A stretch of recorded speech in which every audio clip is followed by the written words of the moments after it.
ಎಲ್ಲರಿಗೂ ಶರಣಾರ್ಥಿಗಳು. ದಿನಾಂಕ 27/4/2022 ಶಂಭು ಹಿರೇಮಠ್ ಅಧ್ಯಕ್ಷರು ಪ್ರಥಮ ಇಂಟರ್ನ್ಯಾಷನಲ್ ಸ್ಕೂಲ್ ಬೆಂಗಳೂರು ಇವರ ಸಹಯೋಗದೊಂದಿಗೆ ನಾವು ಈ ಕಾರ್ಯಕ್ರಮವನ್ನ ಅಂತಾರಾಷ್ಟ್ರೀಯ ಅಂತರ್ಜಾಲ ಉಪನ್ಯಾಸ ಮಾಲಿಕೆಯನ್ನ ಪ್ರಾರಂಭ ಮಾಡಿದ್ದೆವು. ಇಂದಿನ ಕಾರ್ಯಕ್ರಮ 177ನೆಯ ಕಾರ್ಯಕ್ರಮ. ಈ ಎಲ್ಲ ಹಿಂದಿನ ಕಾರ್ಯಕ್ರಮಗಳಿಗೂ ಆಗಮಿಸಿ ತಮ್ಮ ವಿದ್ವತ್ಪೂರ್ಣ ಉಪನ್ಯಾಸಗಳಿಂದ ವಚನ ಸಾಹಿತ್ಯ ಮಂದಾರ ವೇದಿಕೆಯನ್ನ ಹಾಗೂ ವಚನ ಸಾಹಿತ್ಯ ಲೋಕವನ್ನ ಶ್ರೀಮಂತಗೊಳಿಸಿದಂತಹ ಎಲ್ಲ ವಿದ್ವಾಂಸ ಪ್ರಭುಗಳಿಗೂ ಈ ಮೂಲಕ ಕೃತಜ್ಞತೆಗಳು ಹಾಗೂ ಧನ್ಯವಾದಗಳನ್ನ ನಾವು ಅರ್ಪಿಸ್ತಾ ಇದ್ದೀವಿ. ಹಾಗೆ ಈ ಎಲ್ಲ ಕಾರ್ಯಕ್ರಮಗಳಿಗೂ ಆಗಮಿಸಿ ತಮ್ಮ ಅಭಿಪ್ರಾಯಗಳನ್ನ ಹಂಚಿಕೊಂಡಂತ ಎಲ್ಲ ವೀಕ್ಷಕ ಪ್ರಭುಗಳಿಗೂ ಕೂಡ ಧನ್ಯವಾದಗಳನ್ನು ಹೇಳ್ತಾ ಈ ಕಾರ್ಯಕ್ರಮದ ನಿರ್ವಹಣೆಯನ್ನ ಹುಬ್ಬಳ್ಳಿಯ ಶ್ರೀಮತಿ ಅನುಪಮ್ ಪಾಟೀಲ್ ಅವರು ಮಾಡಲಿದ್ದಾರೆ. ಅವರು ಕಾರ್ಯಕ್ರಮವನ್ನ ಮುಂದುವರಿಸಬೇಕಾಗಿ ವಿನಂತಿ. ಸರಿ.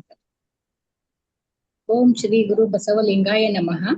ಶ್ರೀ ಶಂಭು ಹಿರೇಮಠ್ ಅಧ್ಯಕ್ಷರು ಪ್ರಥಮ ಇಂಟರ್ನ್ಯಾಷನಲ್ ಸ್ಕೂಲ್ ಬೆಂಗಳೂರು ಇವರ ಸಹಯೋಗದೊಂದಿಗೆ ನಮ್ಮ ಡಾಕ್ಟರ್ ವಿಜಯಕುಮಾರ್ ಕಮ್ಮಾರ್ ಅವರ ಸಾರಥ್ಯದ ವಚನ ಸಾಹಿತ್ಯ ಮಂದಾರ ಫೌಂಡೇಶನ್ ವತಿಯಿಂದ ಇಂದು 177ನೇ ಅಂತರ್ಜಾಲ ವಚನ ಸಾಹಿತ್ಯ ಉಪನ್ಯಾಸ ಮಾಲಿಕೆ ನಡೆಯುತ್ತಿದೆ. ಉಪಸ್ಥಿತರಿರುವಂತಹ ಎಲ್ಲ ಶರಣ ಬಂಧುಗಳಿಗೆ ನನ್ನ ಭಕ್ತಿಪೂರ್ವಕ ಶರಣಾರ್ಥಿಗಳು. ಇಂದು ಕುಮಾರಿ ಸಂಜನಾ ಕೊರ್ಗರ್ ಅವರ ವಚನ ಪ್ರಾರ್ಥನೆಯೊಂದಿಗೆ ಉಪನ್ಯಾಸ ಮಾಲಿಕೆ ಪ್ರಾರಂಭವಾಗುತ್ತದೆ.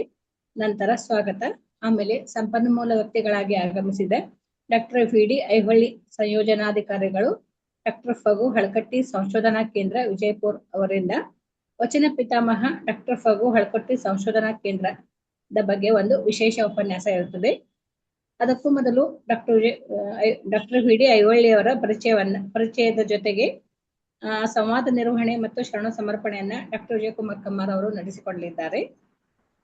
ಈಗ ಕಾರ್ಯಕ್ರಮದ ಮೊದಲ ಭಾಗ ವಚನ ಪ್ರಾರ್ಥನೆ. ನಮ್ಮ ವೇದಿಕೆಯ ಪುಟ್ಟ ಸದಸ್ಯೆ ಗಾನಕೋಗಿಲೆ ಸಂಜನಾ ಕೊರ್ಗರ್ ಅವರಿಂದ ವಚನ ಪ್ರಾರ್ಥನೆ. ಸಂಜನಾ ಅವರು ಪ್ರಸ್ತುತ 7ನೇ ತರಗತಿಯಲ್ಲಿ ಓದುತ್ತಿದ್ದು ಈಗ ಪಂಡಿತ್ ಡಾಕ್ಟರ್ ವಿಶ್ವನಾಥ್ ಹಿರೇಮಠ್ ಗುರುಗಳ ಸಮ್ಮುಖದಲ್ಲಿ ಕಿರಾಣಿ ಘರಾನೆಯ ಗಾಯನವನ್ನ ಅಭ್ಯಾಸವನ್ನ ಮಾಡುತ್ತಿದ್ದಾರೆ. ಸಂಜನಾ ವಚನ ಪ್ರಾರ್ಥನೆಯನ್ನು ನಡೆಸಿಕೊಡ್ಬೇಕಂತ ಕೇಳ್ಕೊಳ್ತೀನಿ.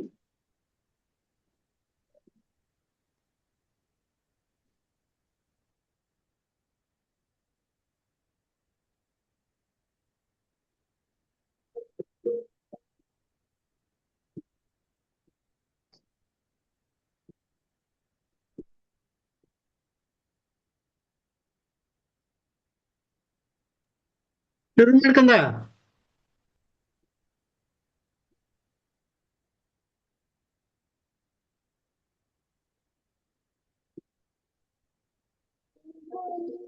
ನಮ್ಮನೇನು ಮಾಡುವರು ಆರು ಮುನಿದು ನಮ್ಮನೇನು ಮಾಡುವರು ಗುರು ಮುನಿದು ನಮ್ಮನೆಂತು ಮಾಡುವರು ಮುನಿದು ನಮ್ಮನೆಂತು ಮಾಡುವರು ಆರು ಮುನಿದು ನಮ್ಮನೇನು ಮಾಡುವರು ಗುರು ಮುನಿದು ನಮ್ಮನೆಂತು ಮಾಡುವರು ಗುರು ಮುನಿದು ನಮ್ಮನೆಂತು ಮಾಡುವರು ನಮ್ಮ ಕುನ್ನಿಗೆ ಕುಸ ಕೊಡಬೇಡ ನಮ್ಮ ಕುನ್ನಿಗೆ ಕುಸ ಕೊಡಬೇಡ ನಮ್ಮ ಸನಗನೆ ಸಲಿಗಲಿಸಬೇಡ ನಮ್ಮ ಸನಗನೆ ಸಲಿಗಲಿಸಬೇಡ ಆರು ಮುನಿದು ನಮ್ಮನೇನು ಮಾಡುವರು ಗುರು ಮುನಿದು ನಮ್ಮನೆಂತು ಮಾಡುವರು ಗುರು ಮುನಿದು ನಮ್ಮನೆಂತು ಮಾಡುವರು ಆನೆಯ ಮೇಲೆ ಹೋವನ ಆನೆಯ ಮೇಲೆ ಆನೆಯ ಮೇಲೆ ಆನೆಯ ಮೇಲೆ ಹೋವನ ಆನೆಯ ಮೇಲೆ ಹೋವನ ತನಕ ಬಲ್ಲದೆ ನಮಗೆ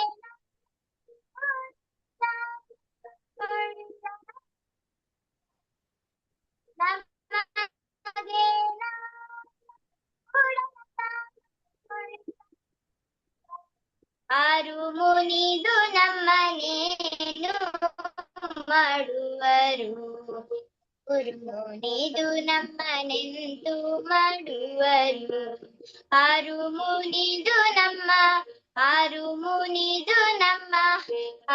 ಮುನಿದು ನಮ್ಮನೇನು ಮಾಡುವರು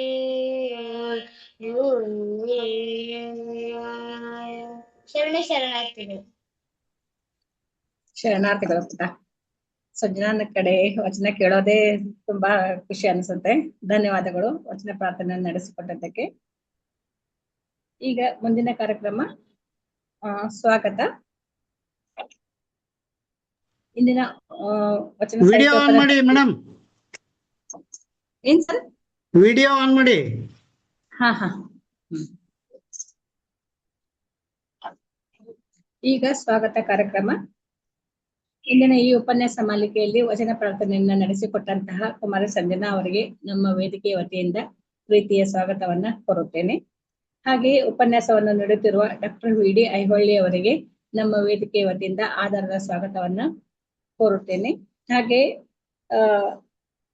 ಅತಿಥಿಗಳ ಪರಿಚಯದೊಂದಿಗೆ ಸಂವಾದ ನಿರ್ವಹಣೆ ಮತ್ತು ಶರಣ ಸಮರ್ಪಣೆಯನ್ನು ನಡೆಸಿಕೊಡುತ್ತಿರುವ ಈ ಕಾರ್ಯಕ್ರಮದ ರೂವಾರಿಗಳಾದ ಡಾಕ್ಟರ್ ವಿಜಯಕುಮಾರ್ ಕಮ್ಮಾರ್ ಅವರಿಗೆ ನಮ್ಮ ವೇದಿಕೆ ವತಿಯಿಂದ ಆಧಾರದ ಆತ್ಮೀಯವಾದ ಸ್ವಾಗತವನ್ನ ಕೋರುತ್ತೇನೆ.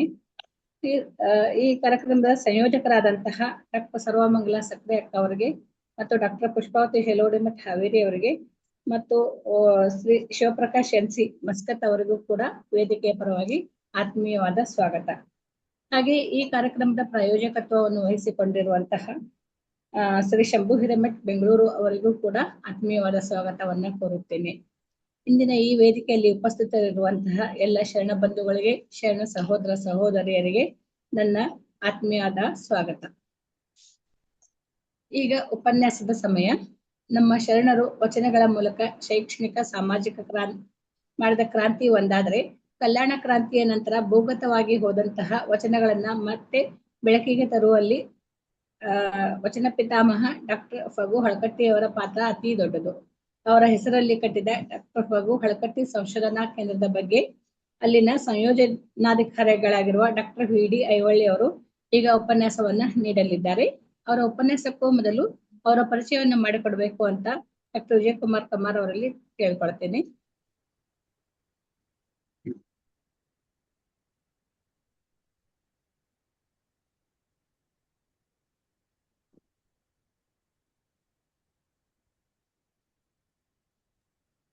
ಸರ್ ಬಂದೆ.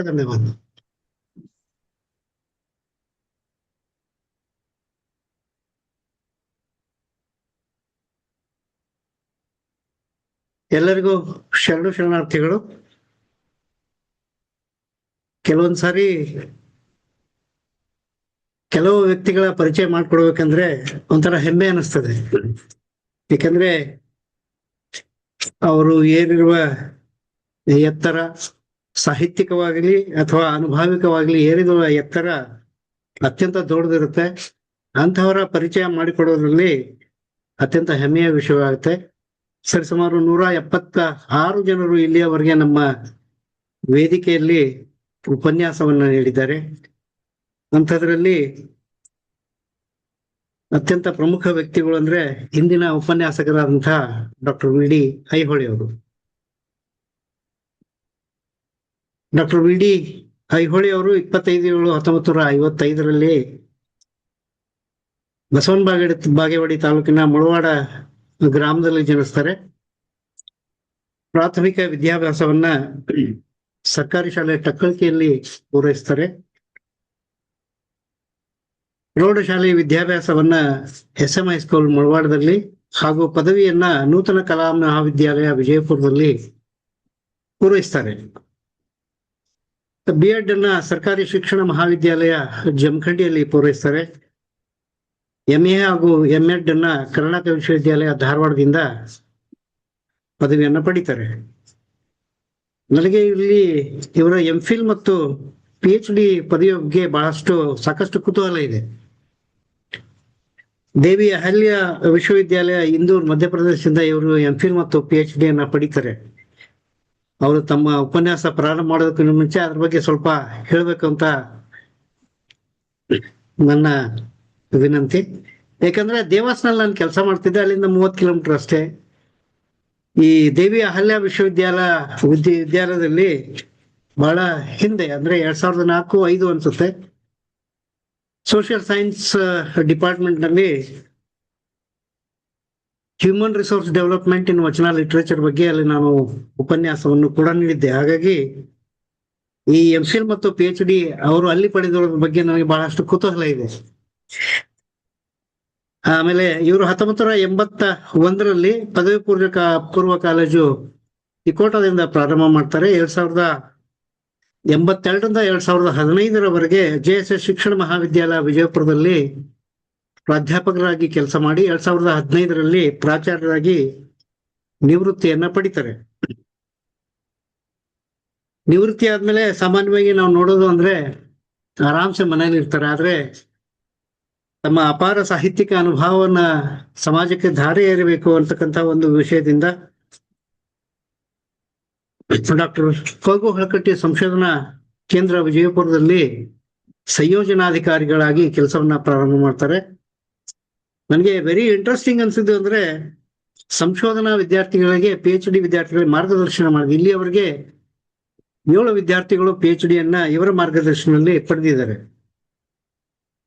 19ನೇ ಕನ್ನಡ ಸಾಹಿತ್ಯ ಸಮ್ಮೇಳನ ವಿಜಯಪುರದಲ್ಲಿ ಸರ್ವಾಧ್ಯಕ್ಷರಾಗಿ ಕೂಡ ಆಯ್ಕೆಯಾಗಿದ್ದಾರೆ. ಇವರ ಪ್ರಕಟಣೆಗಳನ್ನು ನೋಡಿದ್ರೆ ಒಂಥರ ಹೆಮ್ಮೆ ಅನಿಸ್ತದೆ. ರಾಜ್ಯ, ರಾಷ್ಟ್ರೀಯ, ಅಂತಾರಾಷ್ಟ್ರೀಯ ಮಟ್ಟದಲ್ಲಿ ಶಿಕ್ಷಣ ಮತ್ತು ಸಾಹಿತ್ಯಕ್ಕೆ ಸಂಬಂಧಿಸಿದಂತೆ ಸುಮಾರು 70 ಲೇಖನಗಳನ್ನ ಪ್ರಕಟಣೆ ಮಾಡಿದ್ದಾರೆ. 50 ಪುಸ್ತಕಗಳು ಪ್ರಧಾನ ಸಂಪಾದಕರಾಗಿ ಹಾಗೂ ಸಂಪಾದಕರಾಗಿ ಕಾರ್ಯವನ್ನ ನಿರ್ವಹಣೆ ಮಾಡಿದ್ದಾರೆ. ಶಿಕ್ಷಣ ವಿಕಾಸ ಪುಸ್ತಕ, ಮೃದಂಗ ಕವನ ಸಂಕಲನ, ವಚನ ನಿರೂಪಣಾ, ಶರಣಾಮೃತ ಮತ್ತು ಶಿಕ್ಷಣ ದೀಪ್ತಿ, ಡಾಕ್ಟರ್ ಕೊಗು ಹಳಕಟ್ಟಿ ಸಾರ್ಥಕ ಸೇವೆ, BLD ಸಂಸ್ಥೆಯ ಪ್ರಾತಸ್ಮರಣೀಯರು. ಬಹಳ ಅದ್ಭುತವಾದಂತಹ ಒಂದು ಕೆಲಸ ಇದೆ. ಯಾಕಂದ್ರೆ ನಮ್ಮ ಪ್ರಾತಸ್ಮರಣೀಯರನ್ನ ಸ್ಮರಿಸೋದಿದೆಯಲ್ಲ, ಅದು ನಮಗೆ ಅವರಿಗಾಗಿ ಕೊಡುವತಕ್ಕಂಥ ಒಂದು ಗೌರವ ಅಂತ ನಾನು ಅನ್ಕೊಂಡಿದ್ದೀನಿ. ವಿದ್ಯಮಾನ ಪತ್ರಿಕೆಯ ಸಹ ಸಂಪಾದಕರಾಗಿ ಬಸವ ಟಿವಿ, ಸಮಯ ಟಿವಿ, ಸುದರ್ಶನ ಮತ್ತು ರೇಡಿಯೋ ಕಾರ್ಯಕ್ರಮಗಳಲ್ಲಿಯೂ ಕೂಡ ಇವರು ಸಂದರ್ಶಕರಾಗಿ ಕೆಲಸವನ್ನು ಮಾಡಿದ್ದಾರೆ.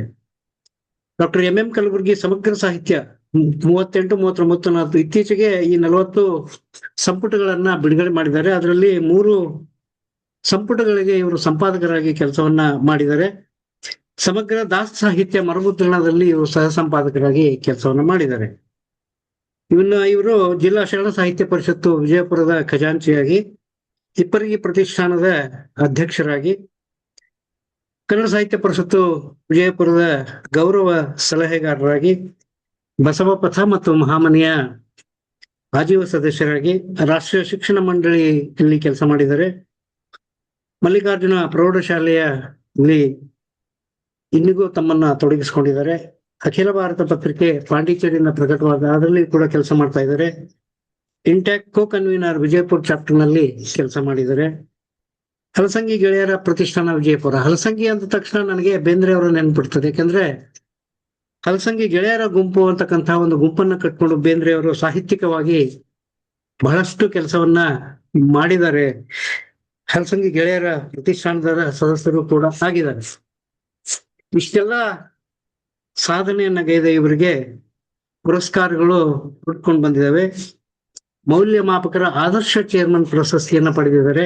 ಕರ್ನಾಟಕ ವಿಶ್ವವಿದ್ಯಾಲಯ ಧಾರವಾಡ ಹಾಗೂ ರಾಣಿ ಚೆನ್ನಮ್ಮ ವಿಶ್ವವಿದ್ಯಾಲಯ ಬೆಳಗಾವಿಯ ಮೌಲ್ಯಮಾಪಕರ ಚೇರ್ಮನ್ ಆಗಿ ಕೆಲಸ ಮಾಡಿದ್ದಕ್ಕಾಗಿ ಅವರಿಗೆ ಪ್ರಶಸ್ತಿಯನ್ನ ನೀಡಲಾಗಿದೆ. ಜೋಳಿಗೆ ಇಲ್ಲದ ಜಂಗಮ ಪುಸ್ತಕಕ್ಕೆ ಜಿಲ್ಲಾ ಗ್ರಂಥ ಪ್ರಾಧಿಕಾರದ ಪ್ರಶಸ್ತಿ ನೀಡಿ ಗೌರವಿಸಲಾಗಿದೆ. ಪ್ರಾಥಮಿಕ, ಪ್ರೌಢ, ಪದವಿ ಪೂರ್ವ, ಪದವಿ ಮತ್ತು ಸ್ನಾತಕೋತ್ತರ ವಿಭಾಗದ ಸಂಪನ್ಮೂಲ ವ್ಯಕ್ತಿಗಳಾಗಿ ಭಾಗವಹಿಸಿದ್ದಾರೆ. ಮನೆಯಲ್ಲಿ ಮಹಾಮನೆ ನಾರ್ಮಲಿ ಶ್ರಾವಣ ಮಾಸದಲ್ಲಿ ಈ ಕಾರ್ಯಕ್ರಮಗಳನ್ನ ಮಾಡ್ತಾರೆ. ಅದರಲ್ಲಿ 1000ಕ್ಕಿಂತಲೂ ಹೆಚ್ಚು ಉಪನ್ಯಾಸಗಳನ್ನ ನೀಡಿದ್ದಾರೆ. ಇವರ ವಚನ ನಿರೂಪಣೆ, ಆವಾಗಲೇ ನಾನು ಶರಣ ಸಾಹಿತ್ಯದ ಕುರಿತು ಇವರ ಸೇವೆಯನ್ನ ಗಮನಿಸಿದಾಗ ವಚನ ನಿರೂಪಣೆ ಅಂತಕ್ಕಂಥ ಒಂದು ಗ್ರಂಥಕ್ಕೆ 10,000 ರೂಪಾಯಿಗಳ ನಗದು ಬಹುಮಾನವನ್ನು ಕೂಡ ಅದಕ್ಕೆ ನೀಡಲಾಗಿದೆ. ಅಪ್ಪ ಅವ್ವ ಕಲಾ ಸಾಹಿತ್ಯ ಮತ್ತು ಸಂಸ್ಕೃತಿ ಸಂಸ್ಥೆಯಿಂದ ಮಾಸ್ಟರ್ ಪ್ರಶಸ್ತಿಯನ್ನ ಪಡೆದಿದ್ದಾರೆ. ನನಗೆ ಬಹಳಷ್ಟು ಹೆಮ್ಮೆ ಅನಿಸ್ತದೆ. ಯಾಕಂದ್ರೆ ಸರಿಸುಮಾರು 30-32 ವರ್ಷಗಳ ಕಾಲ ಉಪನ್ಯಾಸಕರಾಗಿ ಪ್ರಾಧ್ಯಾಪಕರಾಗಿ ಕೆಲಸ ಮಾಡಿದಂಥವರಿಗೆ ಈ ಪ್ರಶಸ್ತಿ ನೀಡೋದು ಅತ್ಯಂತ ಸೂಕ್ತ ಅಂತ ನನ್ನ ಅನಿಸ್ತದೆ. 2020ರಲ್ಲಿ ಈ ಪ್ರಶಸ್ತಿಯನ್ನ ಡಾಕ್ಟರ್ ವಿ ಡಿ ಐಹೊಳೆ ಅವರಿಗೆ ನೀಡಿ ಗೌರವಿಸಲಾಗಿದೆ. ಇಂಥ ಉತ್ತಮ ಸಾಹಿತ್ಯಿಕ ಹಿನ್ನೆಲೆ ಇರತಕ್ಕಂಥ ವಿ ಡಿ ಐಹೊಳೆಯವರು ಅಸ್ಖಲಿತ ಮಾತುಗಾರರು, ಪ್ರಬುದ್ಧ ಚಿಂತನಕಾರರು ಅಂತ ನಾನು ಬಹಳಷ್ಟು ಸಾರಿ ಅವರ ಹತ್ರ ಮಾತನಾಡ್ತಾ ಕಂಡ್ಕೊಂಡಿದ್ದೇನೆ. ಅಂತವರು ನಮ್ಮ ಕಾರ್ಯಕ್ರಮಕ್ಕೆ ಬಂದು ಇವತ್ತು ತಾವು ಸಂಯೋಜನಕಾರಿಯಾಗಿರ್ತಕ್ಕಂಥ ಡಾಕ್ಟರ್ ಫಗು ಹಳಕಟ್ಟಿ ಸಂಶೋಧನಾ ಕೇಂದ್ರದ ಬಗ್ಗೆ ಮಾತನಾಡಿ ಸರ್ ನಮ್ಮ ಇದರಲ್ಲಿ ಅಂತ. ಯಾಕಂದ್ರೆ ಆ ಫೌಂಡೇಶನ್ ಮೂಲಕ ವಚನ ಸಾಹಿತ್ಯಕ್ಕೆ ಎಂತ ದೊಡ್ಡ ಕೊಡುಗೆ ಸಿಕ್ಕಿದೆ ಅಂತಕ್ಕಂಥದ್ದ ವಿಷಯವನ್ನ ನಾಡಿಗೆ ಪರಿಚಯಿಸ್ತಕ್ಕಂಥ ಒಂದು ಕೆಲಸವನ್ನು ಮಾಡಿಸ ಅಂತ ಹೇಳಿದಾಗ ತಕ್ಷಣ ಅವರು ಒಪ್ಕೊಂಡಿದ್ರೆ ಅವ್ರಿಗೆ ನಮ್ಮ ಕಾರ್ಯಕ್ರಮಕ್ಕೆ ಆಹ್ವಾನಿಸುತ್ತಾ ಬಂದಿದ್ದಕ್ಕಾಗಿ ಧನ್ಯವಾದಗಳು ಹಾಗೂ ಕೃತಜ್ಞತೆಗಳನ್ನ ಅರ್ಪಿಸ್ತಾ madam you can continue please. ಪರಿಚಯಕ್ಕಾಗಿ ಧನ್ಯವಾದಗಳು ಸರ್. ನೀವು ಹೇಳ್ದಂಗೆ ನನಗಂತೂ ಈ ಕಾರ್ಯಕ್ರಮದ ಅತ್ಯಂತ ಇಷ್ಟವಾದ ಭಾಗ ಅಂದ್ರೆ ಅತಿಥಿಗಳ ಪರಿಚಯ. ಎಲ್ಲ ಒಬ್ಬೊಬ್ಬ ಅತಿಥಿಗಳ ಪರಿಚಯ ನೋಡ್ತಾ ನೋಡ್ತಾ ನಾವಿನ್ನು ಏನ್ ಮಾಡ್ಬೇಕು ಅಂತ ಸ್ಫೂರ್ತಿ ಬರುತ್ತದೆ. ಈಗ ಡಾಕ್ಟರ್ ಪಿ ಡಿ ಐಹೊಳೆ ಅವರಿಂದ ವಚನ ಪಿತಾಮಹ ಡಾಕ್ಟರ್ ಫಗು ಹಳಕಟ್ಟಿ ಸಂಶೋಧನಾ ಕೇಂದ್ರ ಇದರ ಬಗ್ಗೆ ಒಂದು ಉಪನ್ಯಾಸ ವೇದಿಕೆಗೆ ಆಧಾರದ ಆಹ್ವಾನವನ್ನು ನೀಡುತ್ತೇನೆ ಸರ್.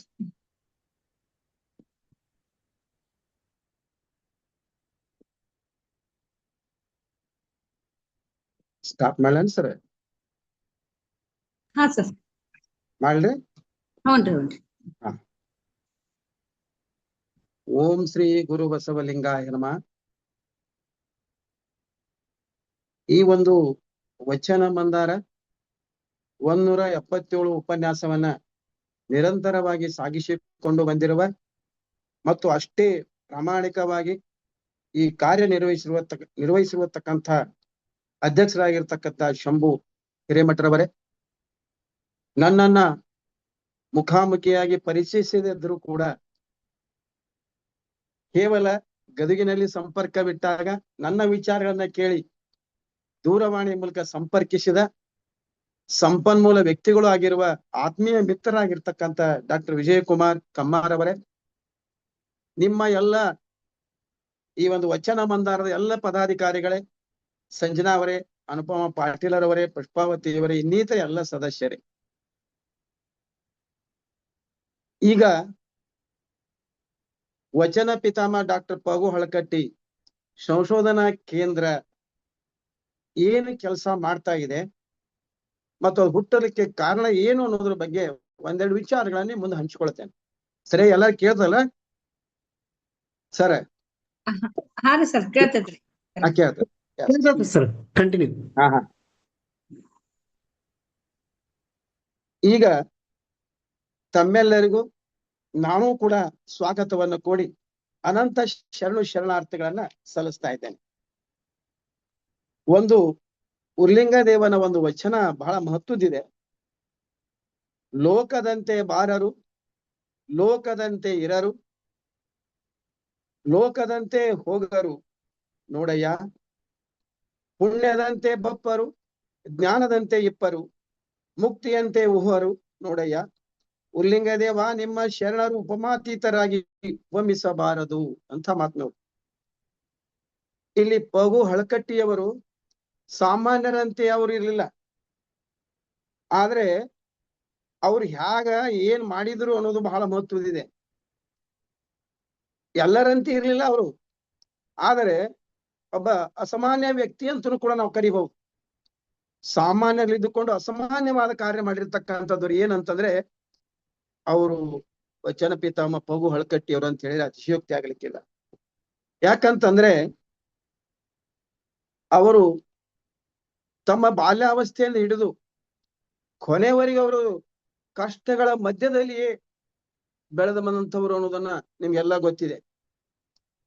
ಆದ್ರೂ ಪಟ್ಟು ಹಿಡಿದು ತಮ್ಮ ಜೀವನದುದ್ದಕ್ಕೂ ಕಷ್ಟಗಳ ಸುರಿಮಲ್ಲಿಯೇ ತಮ್ಮ ಇಷ್ಟವಾದ ವಿಚಾರಗಳನ್ನ ಹಂಚಿಕೊಂಡು ಇವತ್ತ ನಾವು 4 ಮಾತುಗಳನ್ನ ರಾಷ್ಟ್ರ, ರಾಜ್ಯ ಮತ್ತು ಅಂತಾರಾಷ್ಟ್ರೀಯ ಮಟ್ಟದಲ್ಲಿ ವಚನ ಕುರಿತು ಹೇಳಬೇಕಾಗಿದ್ರೆ ಮುಖ್ಯ ಕಾರಣಕರ್ತರು ಯಾರಾದ್ರೆ ಈ ಪಗು ಹಳಕಟ್ಟಿ ಅವರು ನೆನಪಿಕ.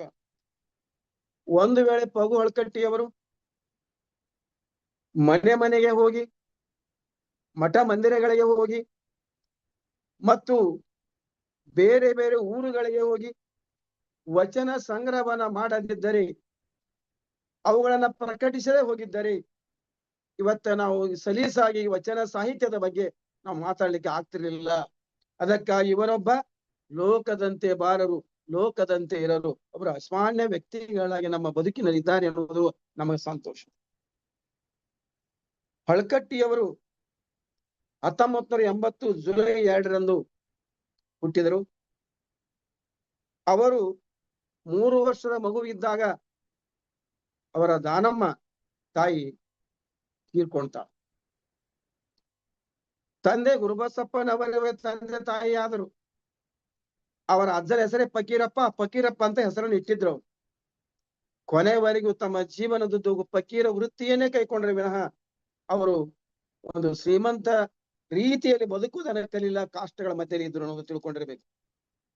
ಹೀಗಾಗಿ ತಂದೆ ಶಿಕ್ಷಕರಾಗಿದ್ರು, ಕರ್ಣಿಕರಾಗಿದ್ರು. ಕೆಲವು ಸಮ್ಮೇಳನಗಳಲ್ಲಿ ಕೂಡ ಪತ್ರಿಕೆಗಳಲ್ಲಿ ಪ್ರಕಟ ಮಾಡುವಂತ ಒಬ್ಬ ನಿಷ್ಠಾವಂತ ಪ್ರಾಮಾಣಿಕ ಪತ್ರಕರ್ತರು ಕೂಡ ಆಗಿದ್ರು. ಈ ಒಂದು ಒಳ್ಳೆಯ ಸಂಸ್ಕಾರ ಹೊಂದಿರತಕ್ಕಂತ ಪಗು ಹಳಕಟ್ಟಿಯವರು ಅವರು ಬಾಲ್ಯಾವಸ್ಥೆಯಲ್ಲಿ ಪ್ರಾಥಮಿಕ ಮತ್ತು ಪ್ರೌಢ ಶಿಕ್ಷಣವನ್ನ ಧಾರವಾಡದಲ್ಲಿ ಮುಗಿಸಿ ಅಲ್ಲೇ ಏನ್ ಮಾಡಿದ್ರು ಅಂತಂದ್ರೆ ಅವಾಗ ಈ ಲಿಂಗಾಯತ ಅಥವಾ ವೀರ ಶೈವರ ಬಗ್ಗೆ ಇರ್ತಕ್ಕಂತ ಋಣಾತ್ಮಕದ ವಿಚಾರಗಳನ್ನ ಅವ್ರು ಕೇಳ್ತಾ ಇದ್ರು. ಶೂರರು ಅಲ್ಲ, ಧೀರರು ಅನ್ನುವಂಥದ್ದನ್ನ ನೋಟ್ ಮಾಡ್ಕೋತಾ ಇದ್ರು. ಇದನ್ನ ತಮ್ಮ ಮನಸ್ಸಿನ ಆಳದಲ್ಲಿ ಇಟ್ಕೊಂಡು ಮುಂದೆ ಒಂದಾದರೂ ಸಂದರ್ಭದಲ್ಲಿ ಇವಳನ್ನ ಹೊರ ಹಾಕಬೇಕು ಅನ್ನುವಂತ ಧೈರ್ಯ ಮಾಡಿದ್ದಾರೆ ಯಾರಂದ್ರೆ ಅವರು ಹಳಕಟ್ಟಿಯವರು. ಇಲ್ಲಿ ನಾವು ಮುಂದೆ ಪದವಿ ಶಿಕ್ಷಣವನ್ನ ಸೇಂಟ್ ಜೇವಿಯರ್ ಕಾಲೇಜಿನಲ್ಲಿ ಮುಗಿಸ್ಕೊಂಡು ವಕೀಲ ವೃತ್ತಿಯನ್ನ ಮುಗಿಸ್ಕೊಂಡು ನೇರವಾಗಿ ಅವ್ರು ಏನ್ ಮಾಡ್ತಾರ ಅಂತಂದ್ರ ಬಿಜಾಪುರಕ್ಕೆ ಬರ್ತಾರೆ. ಅಲ್ಲಿ ಕೆಲವೊಂದು ದಿವಸ ಬೆಳಗಾವಿಯಲ್ಲಿ ಕೂಡ ಅವರು ಒಬ್ಬ ವಕೀಲನ ಕೂಡ ಅವರು ಪ್ರಾಕ್ಟೀಸ್ ಮಾಡ್ತಾರೆ. ಹೀಗೆ ಈ ಸಂದರ್ಭದಲ್ಲಿ ಅವರು ಕೆಲವೊಂದು ವಚನಗಳು ಅವ್ರ ಕಣ್ಣಿಗೆ ಬಿದ್ದುದರ ಪರಿಣಾಮವಾಗಿ ಈ ವಚನಗಳ ಭಂಡಾರ ಎಷ್ಟಿದೆಯಲ್ಲ, ಇದನ್ನ ನಾವು ಯಾವ ರೀತಿಯಾಗಿ ಸಂಗ್ರಹಿಸಬೇಕು, ಇದನ್ನು ಸಂಗ್ರಹಿಸಿ ಎಲ್ಲರಿಗೂ ನಾವು ನೀಡಬೇಕು ಅನ್ನುವಂಥ ಉದ್ದೇಶ ಇಟ್ಟುಕೊಂಡು ಅವರು ಹೇಳ್ತಾರೆ.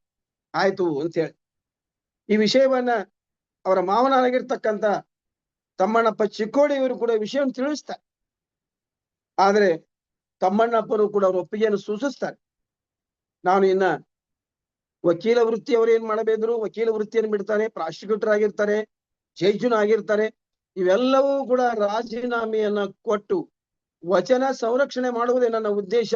ಅದು ಸಾಮಾನ್ಯರಿಗೆ, ಕನ್ನಡ ಅಭಿಮಾನಿಗಳಿಗೆ ತಿಳಿಸುವುದ ಮುಖ್ಯ ಉದ್ದೇಶ ಇಟ್ಟುಕೊಂಡು ಅವ್ರು ಏನ್ ಮಾಡ್ತಾರ ಅಂದ್ರ ಈ ಒಂದು ಕಾರ್ಯದಲ್ಲಿ ಅವರು ತೊಡಗ್ತಾರೆ.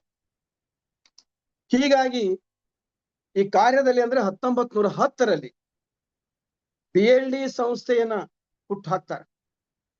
ಇಲ್ಲೊಂದು ಜುಮ್ಮಾ ಅಂತ ಹೇಳಿ ಅಡತಿ ಅಂಗಡಿ ಇರ್ತದೆ. ಮೇಲ್ವರ್ಗದ ಜನರು ಶಿಕ್ಷಣವನ್ನ ಪಡೆದಿದ್ದಾರೆ. ಈ ವೀರಶೈವ ಅಥವಾ ಲಿಂಗಾಯತ ಬಡಜನರಿಗೆ ಶಿಕ್ಷಣದಿಂದ ವಂಚಿತರಾಗಿದ್ದಾರೆ. ಏನಾದ್ರೂ ಮಾಡಿ ಒಂದು ಶಿಕ್ಷಣದ ವ್ಯವಸ್ಥೆ ಮಾಡ್ಬೇಕಂತ ಹೇಳಿ 1910ರಲ್ಲಿ ಜಮ್ಮ ಅವ್ರ ಅಡತಿ ಅಂಗಡಿಗೆ ಎಲ್ಲರೂ ಸೇರ್ಕೊಂಡು ಏನ್ ಮಾಡ್ತಾರೆ ಅಂದ್ರೆ ಶಿಕ್ಷಣ ಪ್ರಸಾರ, ಆ ನಂತರ ಮುಖ್ಯವಾಗಿರ್ತಕ್ಕಂಥ ಏನಿದೆ ಅಂದ್ರೆ ಆರ್ಥಿಕ ವ್ಯವಸ್ಥೆ ಪ್ರಬಲಗೊಳಿಸುವುದು, ಸಹಕಾರ ಸಂಘಗಳನ್ನ ನಿರ್ಮಾಣ ಮಾಡೋದು, ಹೀಗೆ ಹಲವಾರು ಕರ್ತವ್ಯಗಳ ನಿಷ್ಠೆಯನ್ನು ಇಟ್ಟುಕೊಂಡು ಅವರು ಕಾರ್ಯವನ್ನು ಮಾಡೋದನ್ನ ನೋಡ್ತೇವೆ. ಇವತ್ತ ಎಂದ PLD ಸಂಸ್ಥೆ 1910ರಲ್ಲಿ ಪ್ರಾರಂಭವಾಯಿತು, ಇವತ್ತಿಗೆ ಶತಕ ಅಂದ್ರೆ 100 ಶಿಕ್ಷಣ ಸಂಸ್ಥೆಗಳನ್ನ ಹೊರ ಹಾಕುವಲ್ಲಿ ಏನಂದ್ರ ಮುಖ್ಯ ಬೀಜಾಂಕುರ ಮಾಡಿದವರು ಯಾರಂದ್ರೆ ಪಗು ಹಳಕಟ್ಟಿಯವರು. ಇದು ಮುಂದೆ ಈ ಒಂದು ಪಗು ಹಳಕಟ್ಟಿ ಸಂಶೋಧನಾ ಕೇಂದ್ರವನ್ನು ಮಾಡ್ಬೇಕಂತ ತಿಳ್ಕೊಂಡು ಡಾಕ್ಟರ್ ಎಂ ಕಲಬುರ್ಗಿಯವರು, ಹಿಂದೆ ಸಚಿವರಾಗಿರ್ತಕ್ಕಂಥ ಪ್ರಕಾಶ್ ಅವರು, ಸಿದ್ದೇಶ್ವರ ಸ್ವಾಮೀಜಿಯವರು, ನಮ್ಮಲ್ಲಿರ್ತಕ್ಕಂಥ ಮಧುಬಾಯಿಯವರು, ಇವರೆಲ್ಲರೂ ಕೂಡ್ಕೊಂಡು ಒಂದು ಪಗು ಹಳಕಟ್ಟಿಯವರ ಸ್ಮಾರಕ ಭವನವನ್ನು ನಿರ್ಮಾಣ ಮಾಡಬೇಕು ಅನ್ನುವಂಥ ವಿಚಾರದ ಹಿನ್ನೆಲೆಯಲ್ಲಿ MB ಪಾಲ್ರಿಗೆ ಹೇಳ್ತಾರೆ. ಯಾಕಂತಂದ್ರೆ ಅವರ ಸಮಾಧಿಯು ಇಲ್ಲೇ ಇದೆ. ಆಯ್ತು ಅಂತ ಹೇಳಿ ಇದನ್ನ 2003ರಲ್ಲಿ ಸಾಮಾನ್ಯವಾಗಿ 2003ರಲ್ಲಿ ಏನ್ ಮಾಡಿದ್ರು ಅಂತಂದ್ರೆ ಈ ಸ್ಮಾರಕ ಭವನವನ್ನ ಅಡಿಗಲ್ಲು ಮಾಡ್ಕೊಂಡು ಮುಂದೆ ಹಾಗೆ ಮುನ್ನಡೆತಾ ಮಾಡ್ತಾರೆ. ಅಂದ್ರೆ 2008ರಲ್ಲಿ ಒಂದು ಉನ್ನತ ಹಂತಕ್ಕೆ ಬರ್ಲಿಕ್ಕೆ ಸಾಧ್ಯ ಆಗುತ್ತೆ. ಅವಾಗ ಏನ್ ಮಾಡಿದ್ರು ಅಂತಂದ್ರೆ ಹಳಕಟ್ಟಿಯವರು ಅಲ್ಲಿ ತಾವು ಈಗಾಗಲೇ ಶಿವಾನುವ ಪತ್ರಿಕೆಯನ್ನ ಹೊರಡಿಸಿದ್ರು. ಅವು ಏನಾಗಿತ್ತು, ಮನೆಯಲ್ಲಿ ಇದ್ಕೊಂಡು ಎಲ್ಲಿ ಮಠ ಮಾನ್ಯಗಳಿರ್ಲಿಲ್ಲ, ಮನೆಯ ಬಾಡಿಗೆ ಹಿಡಿದು ನೋಡ್ರಿ, ಅದೆಲ್ಲ ನಾನು ಡೀಟೇಲ್ ಹೇಳಿಕ್ ಹೋಗುದಿಲ್ಲ. ಮನೆಯ ಬಾಡಿಗೆಯನ್ನು ಹಿಡಿದು ಮನೆಯಲ್ಲೇ ಏನ್ ಮಾಡಿದ್ರ, ಮನೆಯನ್ನ ಮುಂದೆ ಮಾರಿ, ಸ್ವಂತ ಮನೆಯನ್ನ ಮಾರಿ ಅವ್ರೇನ್ ಮಾಡಿದ್ರು, ಪ್ರಿಂಟಿಂಗ್ ಪ್ರೆಸ್ ತಂದ್ರು. ಅದಕ್ಕೆ ತರ್ಲಿಕ್ಕೆ ಕಾರಣ ಏನು ಅನ್ನೋದ್ರ ಬಗ್ಗೆ ನಾವು ಡೀಟೇಲ್ ಹೇಳಿಕ್ ಹೋಗುದಿಲ್ಲ. ಹೀಗಾಗಿ ಸುಮಾರು 34 ವರ್ಷಗಳ ಕಾಲ ನಿರಂತರವಾಗಿ ಪತ್ರಿಕೆಯನ್ನ ಹುಟ್ಟು ಹಾಕ್ಲಿಕ್ಕೆ ಕಾರಣದಂತವ್ರು ಯಾರಾದ್ರೆ ಪಗು ಹಳಕಟ್ಟಿಯವರು. ಎಷ್ಟೋ ಜನ ಅವ್ರಿಗೆ ಸಹಕಾರ ನೀಡಲಿಲ್ಲ. ಅವಾಗ ಸಹಕಾರ ನೀಡದೇ ಇದ್ದಾಗ ಅವ್ರು ಹೇಳ್ತಾರೆ ಏನಂತಂದ್ರೆ, ಆರ್ಥಿಕವಾಗಿ ಸ್ವಲ್ಪ ತೊಂದರೆ ಆಗಬಹುದು, ಪತ್ರಿಕೆಗಳು ಎಷ್ಟು ನಾನು ಅಪೇಕ್ಷೆ ಮಾಡಿದ ಅಷ್ಟು ಪತ್ರಿಕೆಗಳು ಮಾರಾಟವಾಗಿಲ್ಲ, ಎಲ್ಲವೂ ತಮ್ಮ ಮೇಲಿದೆ ಎನ್ನುವಂಥದ್ದನ್ನ ವಿಚಾರ ಇಟ್ಕೊಂಡು ಹೇಳ್ತಾರೆ. ಇದಕ್ಕೆ ಗೊತ್ತಾಗಿ ಶಾಂತವೀರ ಮಹಾಸ್ವಾಮಿಗಳು ಬಬಲೇಶ್ವರ್ ಅವರು 4 ಚೀಲ ಜೋಳ, ಗೋಧಿ, ಟ್ರಂಕ್ ಇಟ್ಟಿರ್ತಕ್ಕಂಥ ಕೆಲವೊಂದು ರೂಪಾಯಿಗಳನ್ನ ಪತ್ರಿಕೆಯನ್ನ ಪ್ರಸಾರ ಮಾಡಲಿಕ್ಕೆ ಅವ್ರು ಕಳಿಸಿಕೊಟ್ಟದ್ದು ಕೂಡ ದಾಖಲಾಗಿದೆ. ಹೀಗೆ ಹಳಕಟ್ಟಿಯವರು ತಮ್ಮ ಜೀವನದುದ್ದಕ್ಕೂ ಬಹಳಷ್ಟು ನೋವನ್ನುಂಡು ಆ ಕೆಲಸವನ್ನ ಮಾಡಿದ್ದಾರೆ. ಅಷ್ಟೇ ಅಲ್ಲ, ಒಂದು ಬಂತ್ರಾಳ ಶಿವಗಳು ಕೂಡ 770 ಅಮರ ಗಣಗಳನ್ನು ಸ್ಥಾಪನೆ ಮಾಡಿದ್ದಾರೆ. ಯಾವಾಗದು 1954 ಡಿಸೆಂಬರ್ದೊಳಗೆ. ಅಲ್ಲಿ ಈ ಸದ್ಯ ಮೊನ್ನೆ ಈ 1-2 ವರ್ಷದ ಹಿಂದೆ ಮತ್ತೆ ಡಾಕ್ಟರ್ MB ಪಾಟೀಲ್ ರವರು ಆ 770 ಅಮರಂಗಳನ್ನ 1.5 ಕೋಟಿ ರೂಪಾಯಿ ಖರ್ಚು ಮಾಡಿ ಅದನ್ನ ಪುನರ್ಜೀವನಗೊಳಿಸಿದ್ದಾರೆ. ಜೀರ್ಣಾವಸ್ಥೆ ಸ್ವಲ್ಪ ಇತ್ತು, ಅದು ಪೂರ್ತಿಯಾಗಿ ಏನ್ ಮಾಡಿದ್ದಾರೆ, 770 ಅಮರ ಗಣಗಳನ್ನ ಪ್ರತಿಯೊಂದು ಹೆಸರಿಟ್ಟು ಆ ಲಿಂಗ ಸ್ಥಾಪನೆಯನ್ನು ಮಾಡಿದ್ದಾರೆ. ಈಗ ಅದು ಒಂದು ತೀರ್ಥ ಕ್ಷೇತ್ರ ರೀತಿಯಲ್ಲಿ ಆ ಅಮರ ಗಣಗಳನ್ನ ಜನರು ಬಂದು ನೋಡಿ ಹೋಗ್ತಾರೆ. ಇದು ಕೂಡ ನಮ್ಮ ಈ ಸ್ಮಾರಕ ಭವನದ ಪಕ್ಕದಲ್ಲೇ ಇದೆ ಮತ್ತು ಅವರ ಸಮಾಧಿಯೂ ಕೂಡ ಇಲ್ಲೇ ಇದೆ. ಹೀಗೆ ಹಲವಾರು ಕರ್ತವ್ಯಗಳ ಮಧ್ಯದಲ್ಲಿ ಇನ್ನು ನಾನು ಅವ್ರು ಏನೇನು ಮಾಡಿದ್ರು ಹೊರಗಿನ ಕ್ಷೇತ್ರದನ್ನ ಬಿಡ್ತೀನಿ. ಇವಾಗ ಪಗು ಹಳಕಟ್ಟಿ ಸಂಶೋಧನಾ ಕೇಂದ್ರದಲ್ಲಿ ಮುಖ್ಯವಾಗಿ ಇಟ್ಟುಕೊಂಡು ಈ ಸ್ಮಾರಕ ಭವನ ನಿರ್ಮಾಣ ಮಾಡಿದ ಮೇಲೆ ಯಾರು ಶಿವಕುಮಾರ ಸ್ವಾಮಿಗಳು, ಶಿವರಾತ್ರ ದೇಸಿ ಸ್ವಾಮಿಗಳು ಎಲ್ಲರೂ ಬಂದು ಉದ್ಘಾಟನೆ ಮಾಡಿದ್ದಾರೆ. ಮಾಡಿದ ಫಲವಾಗಿ ಒಂದು ಸಂಶೋಧನಾ ಕೇಂದ್ರ ಏನಿದೆ ಅಂದ್ರೆ ರಾಜ್ಯ ಮತ್ತು ರಾಷ್ಟ್ರ ಮಟ್ಟದಲ್ಲಿ ತನ್ನದೇ ಆದಂತಹ ಒಂದು ಗುಣಮಟ್ಟವನ್ನು ಗುರುತಿಸಿಕೊಳ್ಳುವಂತ ಒಂದು ಜವಾಬ್ದಾರಿ ಸಂಶೋಧನಾ ಕೇಂದ್ರವಾಗಿದೆ. ಹೀಗಾಗಿ ಅದಕ್ಕೆ 2015-16 ಸುಮಾರಿಗೆ ಅದು ರಾಜ್ಯೋತ್ಸವ ಪ್ರಶಸ್ತಿಯನ್ನು ಕೂಡ ಪಡೆದದ್ದು ಹೆಮ್ಮೆ ಅಂತ ಅನಿಸ್ಕೊಳ್ತದೆ. ಹೀಗೆ ಈ ರೀತಿಯಾಗಿ ನಿರಂತರವಾಗಿ ಬಂದಿರತಕ್ಕಂಥ ಈ ಒಂದು ಹಳಕಟ್ಟಿ ಸಂಶೋಧನಾ ಕೇಂದ್ರ ತನ್ನ ಕಾರ್ಯವನ್ನು ನಿರ್ವಹಿಸ್ತಾ ಇರ್ತದೆ. ಮುಂದೆ ಡಾಕ್ಟರ್ ಪಗು ಹಳಕಟ್ಟಿಯವರು ನಿರ್ಮಾಣ ಮಾಡಿರ್ತಕ್ಕಂಥ ಅಥವಾ ಪ್ರಕಟಣೆ ಮಾಡಿರ್ತಕ್ಕಂಥ ಶಿವಾನುವ ಪತ್ರಿಕೆ 1926 ಬರೋಬ್ಬರಿ 100 ವರ್ಷ ಆತಿ. ಆಮೇಲೆ 1927 ನವಕರ್ನಾಟಕ ಪತ್ರಿಕೆ ಕನ್ನಡದ ಏಳಿಗೆಗಾಗಿ ಅವನ್ನ ತಯಾರು ಮಾಡ್ತಾರೆ. ಆಗ MM ಕಲಬುರ್ಗಿ ಅವರು ನಮ್ಮ ಗುರುಗಳು, ನಾನು ನೆನೆಸ್ಬೇಕು ಇವತ್ತು, 1977 79 ಅವರು ನಮ್ಮ ಗುರುಗಳಾಗಿದ್ದರು. ಅವರ ಮಾತು ಇನ್ನೂ ನೆನಪಿದೆ ನನಗೆ. ಏನು ಒಂದೊಂದು ನಿಮಿಷದ ಉದಾಸೀನ ಒಂದು ವರುಷ ಕೆಟ್ಟೀತು ಅಂತ ಹೇಳಿದ್ದಾರೆ. ನಾನು ಜೀವನದಲ್ಲಿ ಅದನ್ನು ಅಳವಡಿಸ್ಕೊಂಡು ಬಂದು ನಮ್ಮ ಗುರುಗಳು ಹೇಳ್ತಕ್ಕಂಥದ್ದು. ಇವ್ರೇನ್ ಮಾಡಿದ್ರು ಅಂತಂದ್ರೆ ಇವರ ಸಾರಥ್ಯದಲ್ಲಿ ಸಂಶೋಧನೆ, ಶಿಕ್ಷಣ, ಸಾಹಿತ್ಯ, ಸಾಂಸ್ಕೃತಿಕ ಚಟುವಟಿಕೆಗಳು ಈ ಸ್ಮಾರಕವನ್ನು ನಡಿಬೇಕು, ಇದು ಜೀವಂತವಾಗಿರಬೇಕು ಅನ್ನುವಂಥದ್ದನ್ನ ಎಂ ಕಲಬುರ್ಗಿಯವರು ಸಂದೇಶವನ್ನ ಅಷ್ಟೇ ಅಲ್ಲ ಅದನ್ನ ಸ್ಥಾಪನೆ ಮಾಡಿ ಹೋದ್ರು. ಕಲಬುರ್ಗಿಯವರಿಗೆ ಬೇಜಾರು ಅನ್ನೋದೇ ಇಲ್ಲ. ಕಲಬುರ್ಗಿಯವರು ನಿಂತ ಹಾಗೆ ಏನಾದ್ರೂ ಒಂದು ಹೊಸ ವಿಚಾರನ ಹೇಳಿದ್ರು. ಅಂತ ಒಂದು ಸೃಜನಾತ್ಮಕ ವ್ಯಕ್ತಿ ಅಂತೆ ಅವ್ರು 40 ಸಂಪುಟಗಳ ತಯಾರದು ಇರ್ಲಿ. ಇಲ್ಲಿ ಹಳಕಟ್ಟಿಯವರು ಏನ್ ಮಾಡ್ತಿರು ನೋಡ್ರಿ. ಅವ್ರು ಹೇಳಿದ್ರು, ಕರಿಯ ನಿತ್ತಳಬಲ್ಲೆ, ಸಿರಿಯ ನಿತ್ತಳಬಲ್ಲೆ, ಹಿರಿದಪ್ಪ ರಾಜ ನಿತ್ತಳೆಬಲ್ಲೆ, ಶರಣರ ಸುಳ್ಳು ನುಡಿ ಒಂದ್ ಅರೆಗಳಿಗೆ ನಿತ್ತರೆ ಸಾಕು, ನಿಮ್ಮ ನೆತ್ತ ಕಾಣೆ ರಾಮನಾಥ. ನೋಡ್ರಿ, ಈ ರೀತಿಯಾಗಿ ಹಳಕಟ್ಟಿಯವರು ಯಾವ ಆಸೆನೂ ಮಾಡ್ಲಿಲ್ಲ. ಅವ್ರು ನಾನು ಜೇನ ಹುಣವನ್ನ ಕಡಿಸ್ಕೊಂಡ್ರೂ ಚಿಂತಿಲ್ಲ, ಆದ್ರೆ ನಾನು ಜನರಿಗೆ ಜೇನುತುಪ್ಪವನ್ನು ಕೊಡಬೇಕು ಅನ್ನುವಂತ ಮನೋಭಾವನೆ ಹಳಕಟ್ಟಿಯವರಾಗಿತ್ತು. ಇದು ಬಹಳ ಮತ್ತೊಂದಿದೆ. ಎಂ ಕಲಬುರ್ಗಿಯವರು ಸುಮಾರು 15 ಜನ ಮೇನ್ ಸಂಪಾದಕರನ್ನ ಆಯ್ಕೆ ಮಾಡಿಕೊಂಡ್ರು ಹಳಕಟ್ಟಿ ಸೆಂಟರ್ದಲ್ಲಿ. ಹಳಕಟ್ಟಿಯವರ ಸಮಗ್ರ ಸಾಹಿತ್ಯವನ್ನ ಈ ಶಿವಾನು ಪತ್ರಿಕೆ ಮೂಲಕವಾಗಿ ಹೇಗೆ ತೆಗೆಸಿದ್ರು. ಹಳಕಟ್ಟಿಯವರು ಮಾಡಿದ್ದಷ್ಟೇ ತಗೊಂಡ್ರು. ಅಲ್ಲಿ 15 ಸಂಪುಟ ಆಗುವಷ್ಟು ಏನ್ ಮಾಡಿದ್ರ ಅಂತಂದ್ರೆ ಅವನ್ನ ತಗೊಂಡು ಬರೀಲಿಕ್ಕೆ ಹಚ್ಚಿದ್ರು. ಆ 15 ಸಂಪುಟಗಳು ಏನು ಅಂತಂದ್ರೆ ಅಲ್ಲಿ ರಾಜ ಮಹಾರಾಜರದು ಆಧ್ಯಾತ್ಮಿಕ ವಿಚಾರಗಳು, ರಾಜಕೀಯ ಚರಿತ್ರೆ ಅಂಶಗಳು, ಮತ್ತು ಅಷ್ಟೇ ಅಲ್ಲ ಮೂಢ ನಂಬಿಕೆಗಳು, ಹೀಗೆ ಬೇರೆ ಬೇರೆ ವಿದ್ವಾಂಸರಿಂದ ಪಡೆದುಕೊಂಡು ಲೇಖನಗಳನ್ನ ತರಿಸಿ ಆ ಮಾಸ ಪತ್ರಿಕೆಯನ್ನು ಹೊರಡಿಸ್ತಿದ್ರು. ಖರೆ ನಮ್ಮಲ್ಲಿ ಇರ್ಲಿಲ್ಲವು, ಎಲ್ಲೋ ಅಲ್ಲಲ್ಲಿದ್ದು. ಆದ್ರೆ ನಾವು ನೆನೆಸಬೇಕು, ಬೆಳಗಾವಿ ಶಿವಬಸವ ಸ್ವಾಮಿಗಳ ರುದ್ರಾಕ್ಷಿ ಮಠದವರು ಅವರು ಹೊಂದಿಕೆಯಾಗಿ ಪ್ರತಿಯೊಂದು ಸಂಚಿಕೆ ಇಟ್ಟಿದ್ರು. ನೋಡ್ರಿ, ಅಲ್ಲಿ ತಗೊಂಬಂದ್ರು ಹಳಕಟ್ಟಿ ಸೆಂಟರ್ ಜೆರಾಕ್ಸ್ ಕಾಪಿ ತಂದು ಹಳಕಟ್ಟಿಯವ್ರು ಏನ್ ಬರೆದಾರ ಅಷ್ಟೇ. ಈಗ ನಾನು ಬರೆದಿರಬಹುದು, ಕಮ್ಮಾರವರು ಬರೆದಿರಬಹುದು, ಆಮೇಲೆ ಶಂಭು ಹಿರೇಮಠರು ಬರೆದಿರಬಹುದು, ಅವು ಯಾವ ತೆಗೆಯೋಳಿಲ್ಲ. ಹಳಕಟ್ಟಿಯವರು ಬರೆದಿರ್ತಕ್ಕಂಥದ್ದನ್ನ ಏನ್ ಮಾಡಿದ್ರು, ಪಗು ಹಳಕಟ್ಟಿಯವರ ಸಮಗ್ರ ಸಾಹಿತ್ಯ ಅಂತ ತಿಳ್ಕೊಂಡು ಈ ಒಂದು ಸಂಶೋಧನಾ ಕೇಂದ್ರದಿಂದ ಅವರು ಅದನ್ನ ಪ್ರಕಟಗೊಳಿಸಿದ್ರು ಅನ್ನೋದು ನಾವು ನೆನೆಯಲೇಬೇಕು. ಇದಕ್ಕೆ ಮುಖ್ಯ ಕಾರಣ ಏನು?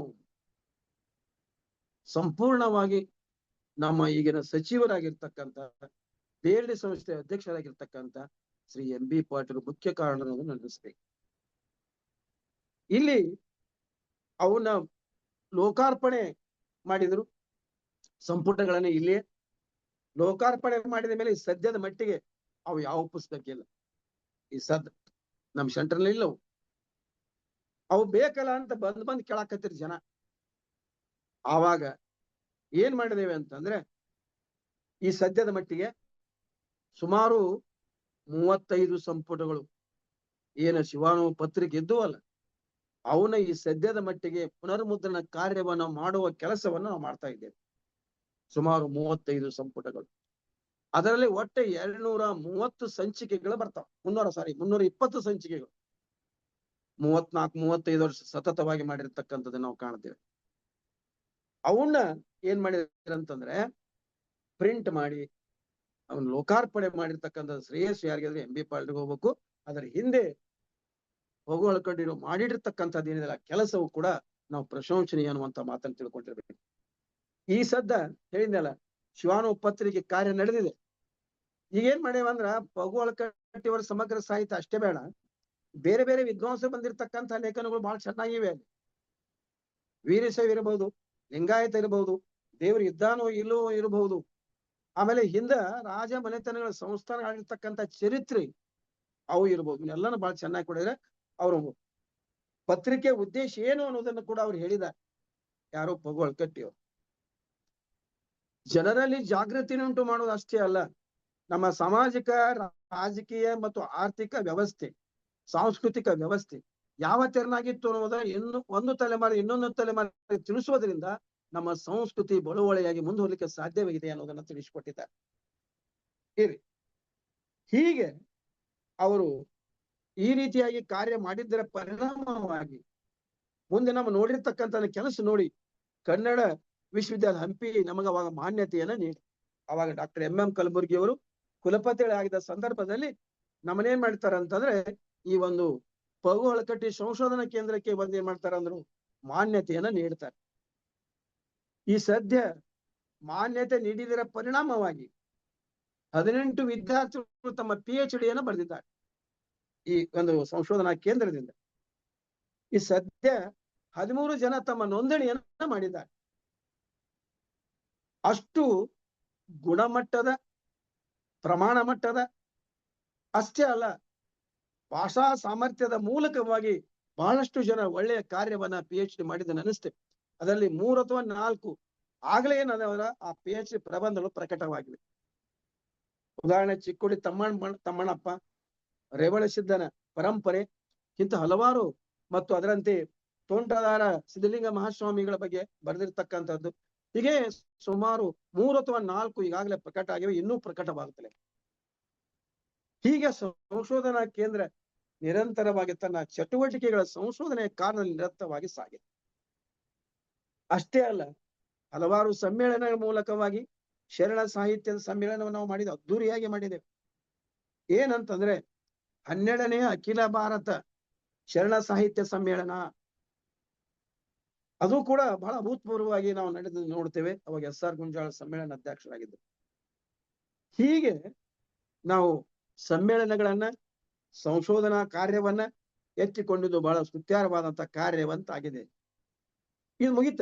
ಇದು ಮುಗಿದ ಮೇಲೆ ನಮ್ಮ ಎಂ ಕಲಬುರ್ಗಿ ಏನ್ ಮಾಡಿದ್ರು, ಕೃಷ್ಣ ಕೋಲಾರ್ ಕುಲಕರ್ಣಿ ಅವರು PNT ಡಿಪಾರ್ಟ್ಮೆಂಟ್ ಇದ್ರು. ಅವರು ನೋಡಿ ಹೊರಗಿನವಾಗಿ MA ಮುಗಿಸ್ಕೊಂಡು PhD ಮಾಡಿದ್ರು. ಅವ್ರು ಕೇಳಿದ್ರು, ಅವ್ರು ಈ ಆದಿಲ್ ಶಾಹಿ ಕಾಲದ್ದು ನಿಮಗೆ ಗೊತ್ತಾಗತ್ತಾ, ಅದನ್ನ ಮಾಡಬಹುದಲ್ಲ ಒಂದಿಷ್ಟು ಅಂತ. ಆದಿಲ್ ಶಾಹಿ ಸುಮಾರು 200 ವರ್ಷಗಳನ್ನ ಆಳಿದಾರ ಅವ್ರು. ನಮ್ಮ ಈ ಸಂದರ್ಭದಲ್ಲಿ ಈ ಕಡೆ ದಕ್ಷಿಣ ಭಾಗ ತಂಜಾವೂರು ತನ ಆಳಿದಾರ ಅವ್ರು. ಅವಾಗ ಇವ್ರ ಚರಿತ್ರೆ ಇತಿಹಾಸ ಏನ್ ಬೇಕಲ್ಲ ಕನ್ನಡ ಜನರಿಗೆ. ಅವಾಗ ಕಲಬುರ್ಗಿ ಏನ್ ಹೇಳಿದ್ರು, ಯಾರು ಅದು ಪರ್ಷಿಯನ್ ಇದೆ, ಉರ್ದು ಇದೆ, ದಖ್ನಿ ಇದೆ, ಅರೇಬಿಕ್ ಇದೆ, ಅದರಂತೆ ಯಾರು ಕನ್ನಡದಲ್ಲಿ ಪ್ರಭುತ್ವವನ್ನು ಹೊಂದಿದ್ದಾರೆ ಅನ್ನೋದನ್ನ ಗಮನಿಸಿಕೊಂಡು ಒಂದು ಕಮಿಟಿ ರಚನೆ ಮಾಡಿ ಅವನ್ನ ಬೇರೆ ಬೇರೆ ಸಂಗ್ರಹಾಲಯದಿಂದ ತಗೊಂಡ್ಬಂದ್ರ ಹೋಗಿ. ಉದಾಹರಣೆ ಕಲ್ಕತ್ತಾ ಆಗಿರ್ಬಹುದು, ಬೆಂಗಳೂರಿನ ಆಗಿರ್ಬಹುದು, ಪುಣೆ ಆಗಿರ್ಬಹುದು, ಕೋಲ್ಹಾಪುರ ಆಗಿರ್ಬಹುದು, ಆ ನಂತರ ಬಾಂಬೆ ಆಗಿರ್ಬಹುದು. ಈ ವಸ್ತು ಸಂಗ್ರಹಾಲಯ ಇರ್ತಕ್ಕಂಥ ದಾಖಲೆಗಳನ್ನ ಏನ್ ಹೇಳಿದಲ್ಲ, ಉರ್ದು ದಕ್ಕನಿ ಇಂಥವು ದಾಖಲೆಗಳನ್ನ ಜೆರಾಕ್ಸ್ ಮಾಡ್ಕೊಂಡು ಆ ಒಂದು ಸಂಗ್ರಹಾಲಯದಿಂದ ತರಿಸ್ಕೊಂಡು ಅದು ಕಮಿಟಿ ಇತ್ತಲ್ಲ, ಕಮಿಟಿ ಯಾರ್ಯಾರು ಎಕ್ಸ್ಪರ್ಟ್ಸ್ ಅದನ್ನ ನೋಡ್ಕೊಂಡು ಸುಮಾರು ಇಂದು 19 ಸಂಪುಟಗಳಲ್ಲಿ 21 ಪುಸ್ತಕಗಳನ್ನ ತಯಾರಾಗಿವೆ. ಈಗಾಗಲೇ ಅವು 70% ಆಗಲೇ ಮಾರ್ಯಾವ, ಹೋಗ್ಬಿಟ್ಟಿದಾವ. ಇದು ಅಳಕಟ್ಟಿ ಸಂಶೋಧನಾ ಕೇಂದ್ರದಲ್ಲಿ ಮಾಡಿರ್ತಕ್ಕಂಥದ್ದು 2ನೇ ಮಹತ್ವದ ಹಂತ ಅಂತ. ಯಾವ ವಿಶ್ವವಿದ್ಯಾಲಯಗಳು, ಯಾವ ಸಂಘ ಸಂಸ್ಥೆಗಳು, ಸಹಕಾರ ಸಂಸ್ಥೆಗಳು ಈ ಕೆಲಸ ಮಾಡಲಾರದ್ದನ್ನ ಈ ಪಗು ಅಳಕಟ್ಟಿ ಸಂಶೋಧನಾ ಕೇಂದ್ರ ಮಾಡ್ತಾ ಇದೆ. ಅದಕ್ಕ ನಿರ್ದೇಶಕರಾಗಿ ಎಂ ಕಲಬುರ್ಗಿ ಅವರ ಸಂಪಾದಕತ್ವದಲ್ಲಿ ನಡೀತಿದ್ದು. ಎಂ ಕಲಬುರ್ಗಿ ಅವರು ಮೊದಲಿಂದ ಅಳಕಟ್ಟಿ ಅವ್ರದ್ದು ಕೂಡ ಏನಪ್ಪಾ ಅಂತಂದ್ರೆ ಕಲಬುರ್ಗಿ ಅವರ ಪ್ರಧಾನ ಸಂಪಾದಕತ್ವ ನಡೀತು. ಅನಿವಾರ್ಯವಾಗಿ ಏನೋ ದೈವ ಇಚ್ಛೆ ಗೊತ್ತಿಲ್ಲ, ಅರ್ಧ ಆದಿಲ್ ಶಾಹಿ ಪುಸ್ತಕಗಳಾಗಿದ್ದು ಎಂ ಕಲಬುರ್ಗಿ ಅವರು ನಮ್ಮಿಂದ ಬಹಳ ದೂರ. ಇದು ನಿಜವಾಗ್ಲೂ ಅವ್ರಿದ್ರ ಇಂಥ ಎಷ್ಟೋ ಸಂಶೋಧನಾ ಕೇಂದ್ರಗಳನ್ನ ಹುಟ್ಟು ಹಾಕುವಂತ ಸಾಮರ್ಥ್ಯ ಹೊಂದಿದ್ರು ಅಂತ ನನಗೆ ಅನಿಸ್ತದೆ. ನನಗೆ ಇನ್ನೂ ನೆನಪಿದೆ ಅವ್ರ ಕ್ಲಾಸ್ನ ಹೇಳ್ತಕ್ಕಂಥ ವಿಚಾರಗಳು. ನಾನು ಲೇಖನೂ ಬರೆದೆ ನಮ್ಮ ಗುರುಗಳ ಬಗ್ಗೆ, ಚಿನ್ಮಯಿ ಗುರು ಅಂತ ಹೇಳಿ. ಇರ್ಲ ಆ ವಿಷಯ ಬೇರೆ. ಈ ಒಂದು ಸಂಶೋಧನಾ ಕೇಂದ್ರದಲ್ಲಿ ಬಂದಿದ್ದೆ ನಾನು. ಅವ್ರು ಹೆಂಗ್ ಹೇಳ್ತಾರೆ ನೋಡಿ, ಸಂಶೋಧನಾ ಕೇಂದ್ರ ಬಂದಾಗ ನಾನು ಒಂದು ಪ್ರಶ್ನೆ ಕೇಳಿದ್ರು, ಐವಳಿ ಅದಿಯೋ ಸತ್ಯ ಅಂತ. ನಾವು ನೇರವಾಗಿ ಹೇಳ್ಬಿಡ್ತೇನೆ, ನಾ ಏನೂ ಇಲ್ಲ, ಶಿಟ್ಟಿ ಬರ್ತಾರ ಅವ್ರು. ಯಾಕ್ರಿ ಅಂದೆ. ಬರೇ ಬೋಧನೆ ಮಾಡಿ 4 ಮಕ್ಕಳಿಗೆ ಏನ್ ವಿಚಾರ ಹೇಳಿ ಹೋಗಿ ಹುಡುಗರು ಕೂಡ ಅಲ್ಲಿ ಸೇರಿ ಇಲ್ಲಿ ಕೇಳಿ ಅಡ್ಡಾಡ್ಕೇಶಿಂದ ಹೋದ್ರ ಮುಗಿತನಪ್ಪ ಅಂದ್ರ. ಇದ್ದು ಸತ್ತಂಗ ಏನ್ ಮಾಡು ತಗೊಂಡ್ರು ಅವ್ರು. ಏನೋ ಇಲ್ಲ, ಹೂನಿಲ್ಲ ಹಾನೂನಿಲ್ಲ, ಏನ್ ಮಾಡ್ತೀನಿ ನೋಡಂದ್ರು. ನಾನು ಮುಂದ ಇದೇ ಸಂಶೋಧನಾ ಕೇಂದ್ರದಲ್ಲಿ ನಾನು ನೌಕರಿ ಮಾಡ್ತೀನಿ ಅಂತ ನನಗೇನು ಕನಸು ಮನಸ್ಸಿನೂ ಇರ್ಲಿಲ್ಲ, ನಿಮ್ಗೆ ಹೇಳ್ತೀನಿ ಇವತ್ತು. ಆದ್ರೆ ಏನೋ ಪೂರ್ವಾರ ಪುಣ್ಯ ಅಂತ ನಾನು ಭಾವಿಸ್ಕೊಂಡಿದ್ದೇನೆ. ಎಷ್ಟೋ ಜನ ನನ್ನ ಪ್ರಿನ್ಸಿಪಾಲ್ ಅಂತ ಕರೆದ್ರು ಕೂಡ ನನಗೆ ಯಾಕೋ ಹೋಗೋದಾಗ್ಲಿಲ್ಲ. ಇಲ್ಲೇ ಮಾಡ್ಬೇಕು, ಏನಾದ್ರೂ ಒಂದು ಸಾಹಿತ್ಯ ಸೇವೆ ಮಾಡ್ಬೇಕು ಅನ್ನೋ ಉದ್ದೇಶದಿಂದ ನಾನು ಇಲ್ಲಿದ್ದೆ. ಆವಾಗ ಸರ್ ಕಣ್ಮರೆ ಆದ್ಮೇಲೆ ಮತ್ತೆ ಮುಂದಿನ ಏನಪ್ಪಾ ಅಂತ 19 ಸಂಪುಟಗಳು ಬಂದು, ಆಮೇಲೆ ಅದರಲ್ಲಿ 2 ಇಂಗ್ಲಿಷ, 1 ಉರ್ದು ಇದೆ. ಹೀಗೆ ಇದರ ಒಟ್ಟು ಬೆಲೆ 4700 ಇದೆ ಕನ್ನಡದ್ದು. ನಾವಿಂದ ಅರ್ಧ ಬೆಲೆಗೆ ಏನ್ ಮಾಡ್ತೇವಪ್ಪ ಅಂದ್ರೆ ನಾವು ಕೊಡ್ತೇವೆ. ಅದು 2350 ರೂಪಾಯಿ ಪೋಸ್ಟ್ ಚಾರ್ಜ್ ಬಿಟ್ಟು. ಅವಂತೂ ಇದು ಮುಗದ ಬಿಟ್ಟವು. ಇನ್ನು ಹೀಗಾತಲ್ಲ, ಮುಂದೆ ಆದಿಲ್ಶಾಹಿ ಅನುವಾದ ಸಾಹಿತ್ಯವನ್ನ ನಾವು ತೆಗೆದುಕೊಂಡ ಮೇಲೆ ನೆಕ್ಸ್ಟ್ ಡಾಕ್ಟರ್ ಎಂ ಕಲಬುರ್ಗಿ ಅವರು ಸಮಗ್ರ ಸಾಹಿತ್ಯ. ಈಗಾಗಲೇ ನಮ್ಮ ಕಮ್ಮಾರ್ ಅವ್ರು ಹೇಳ್ಯಾರ ಪರಿಚಯ ಮಾಡೋ ಕಾಲಕ್ಕೆ 38, 39 ಎಂ ಕಲಬುರ್ಗಿ ಅವರ ಸಂಪುಟಗಳನ್ನು ತಯಾರು ಮಾಡಿದಾನೆ. ಸರಿ, ಎಂ ಕಲಬುರ್ಗಿ ಅವರು ಮಾಡಿದ ಸಾಹಿತ್ಯ ಸಾಧನೆ ಅಷ್ಟು ಸರಳ ಅಲ್ಲ. ಸೃಜನ ಮತ್ತು ಸೃಜನೇತರ ಸಾಹಿತ್ಯದಲ್ಲಿ ಅವರು ಮಾಡಿದಂತಹ ಸೇವೆ ಏನದಲ್ಲ, ಮುಂದೆ ಯಾರು ಮಾಡ್ಲಿಕ್ಕಿಲ್ಲ ಅಂತ ಅನಿಸ್ತೈತೆ ನನಗೆ. ಅಷ್ಟೇ ಅಲ್ಲ, ಅವರು ತಮ್ಮ ಮಾತಿನ ಮೂಲಕವಾಗಿ ಎಷ್ಟೋ ಜನ ವಿದ್ವಾಂಸರನ್ನ ಮೇಲಕ್ಕೆ ತಂದಿರ್ತಕ್ಕಂಥ ಕೀರ್ತಿ ಅವ್ರು ಸಲ್ಲಬೇಕು. ಕರೆ ನಾವು ನೆನೆಸ್ಬೇಕು. ಇವತ್ತು ನಾ ಏನಾದ್ರೂ ಈ ಮಟ್ಟಕ್ಕೆ ಬರ್ಬೇಕಾಗಿದ್ರೆ, ಏನಾದ್ರೂ 4 ಮಾತಿನ ಮಂದಿಗೆ ಹಂಚ್ಕೊಳ್ಬೇಕಾಗಿದ್ರೆ ಡಾಕ್ಟರ್ ಎಂ ಕಲಬುರ್ಗಿಯವರ ಪ್ರೋತ್ಸಾಹ ನನಗೆ ಬಾಳ ಇದೆ ಅನ್ನೋದನ್ನ ನಾನು ಹೇಳಬೇಕಾಗತ್ತೆ. ಯಾಕಂತಂದ್ರೆ ಅವರು ಪ್ರತಿಯೊಂದು ಕೂಲಂಕುಷವಾಗಿ ನೋಡಿ ಪರಾಮರ್ಶಿಸಿ ಸತ್ಯ ಐತೋ ಇಲ್ಲೋ ಅನ್ನೋದನ್ನು ಕೂಡ ಅವ್ರು ಹೇಳ್ತಿದ್ರು. ಸಂಶೋಧಕ ಎಂದೂ ಸುಳ್ಳು ಹೇಳುವುದಿಲ್ಲ, ಆದ್ರೆ ತಪ್ಪ ಮಾಡಬಹುದು ಅನ್ನುವಂತ ಮಾತನ್ನು ಹೇಳಿದ್ದಾರೆ. ಬಹಳ ಗುಣ ಇರ್ಲಿ. ಹೀಗೆ ಎಂ ಕಲಬುರ್ಗಿಯವರ ಸಂಪುಟಗಳನ್ನು ತಯಾರು ಮಾಡ್ಬೇಕಂತ ವಿಚಾರ ಮಾಡಿದ್ರು. ಆವಾಗ ಅವರು ನಮ್ಮ ಗುರುಗಳು ಯಾರು ಅಂತಾರೆ, ರಾಜೂರ್ ಸರ್.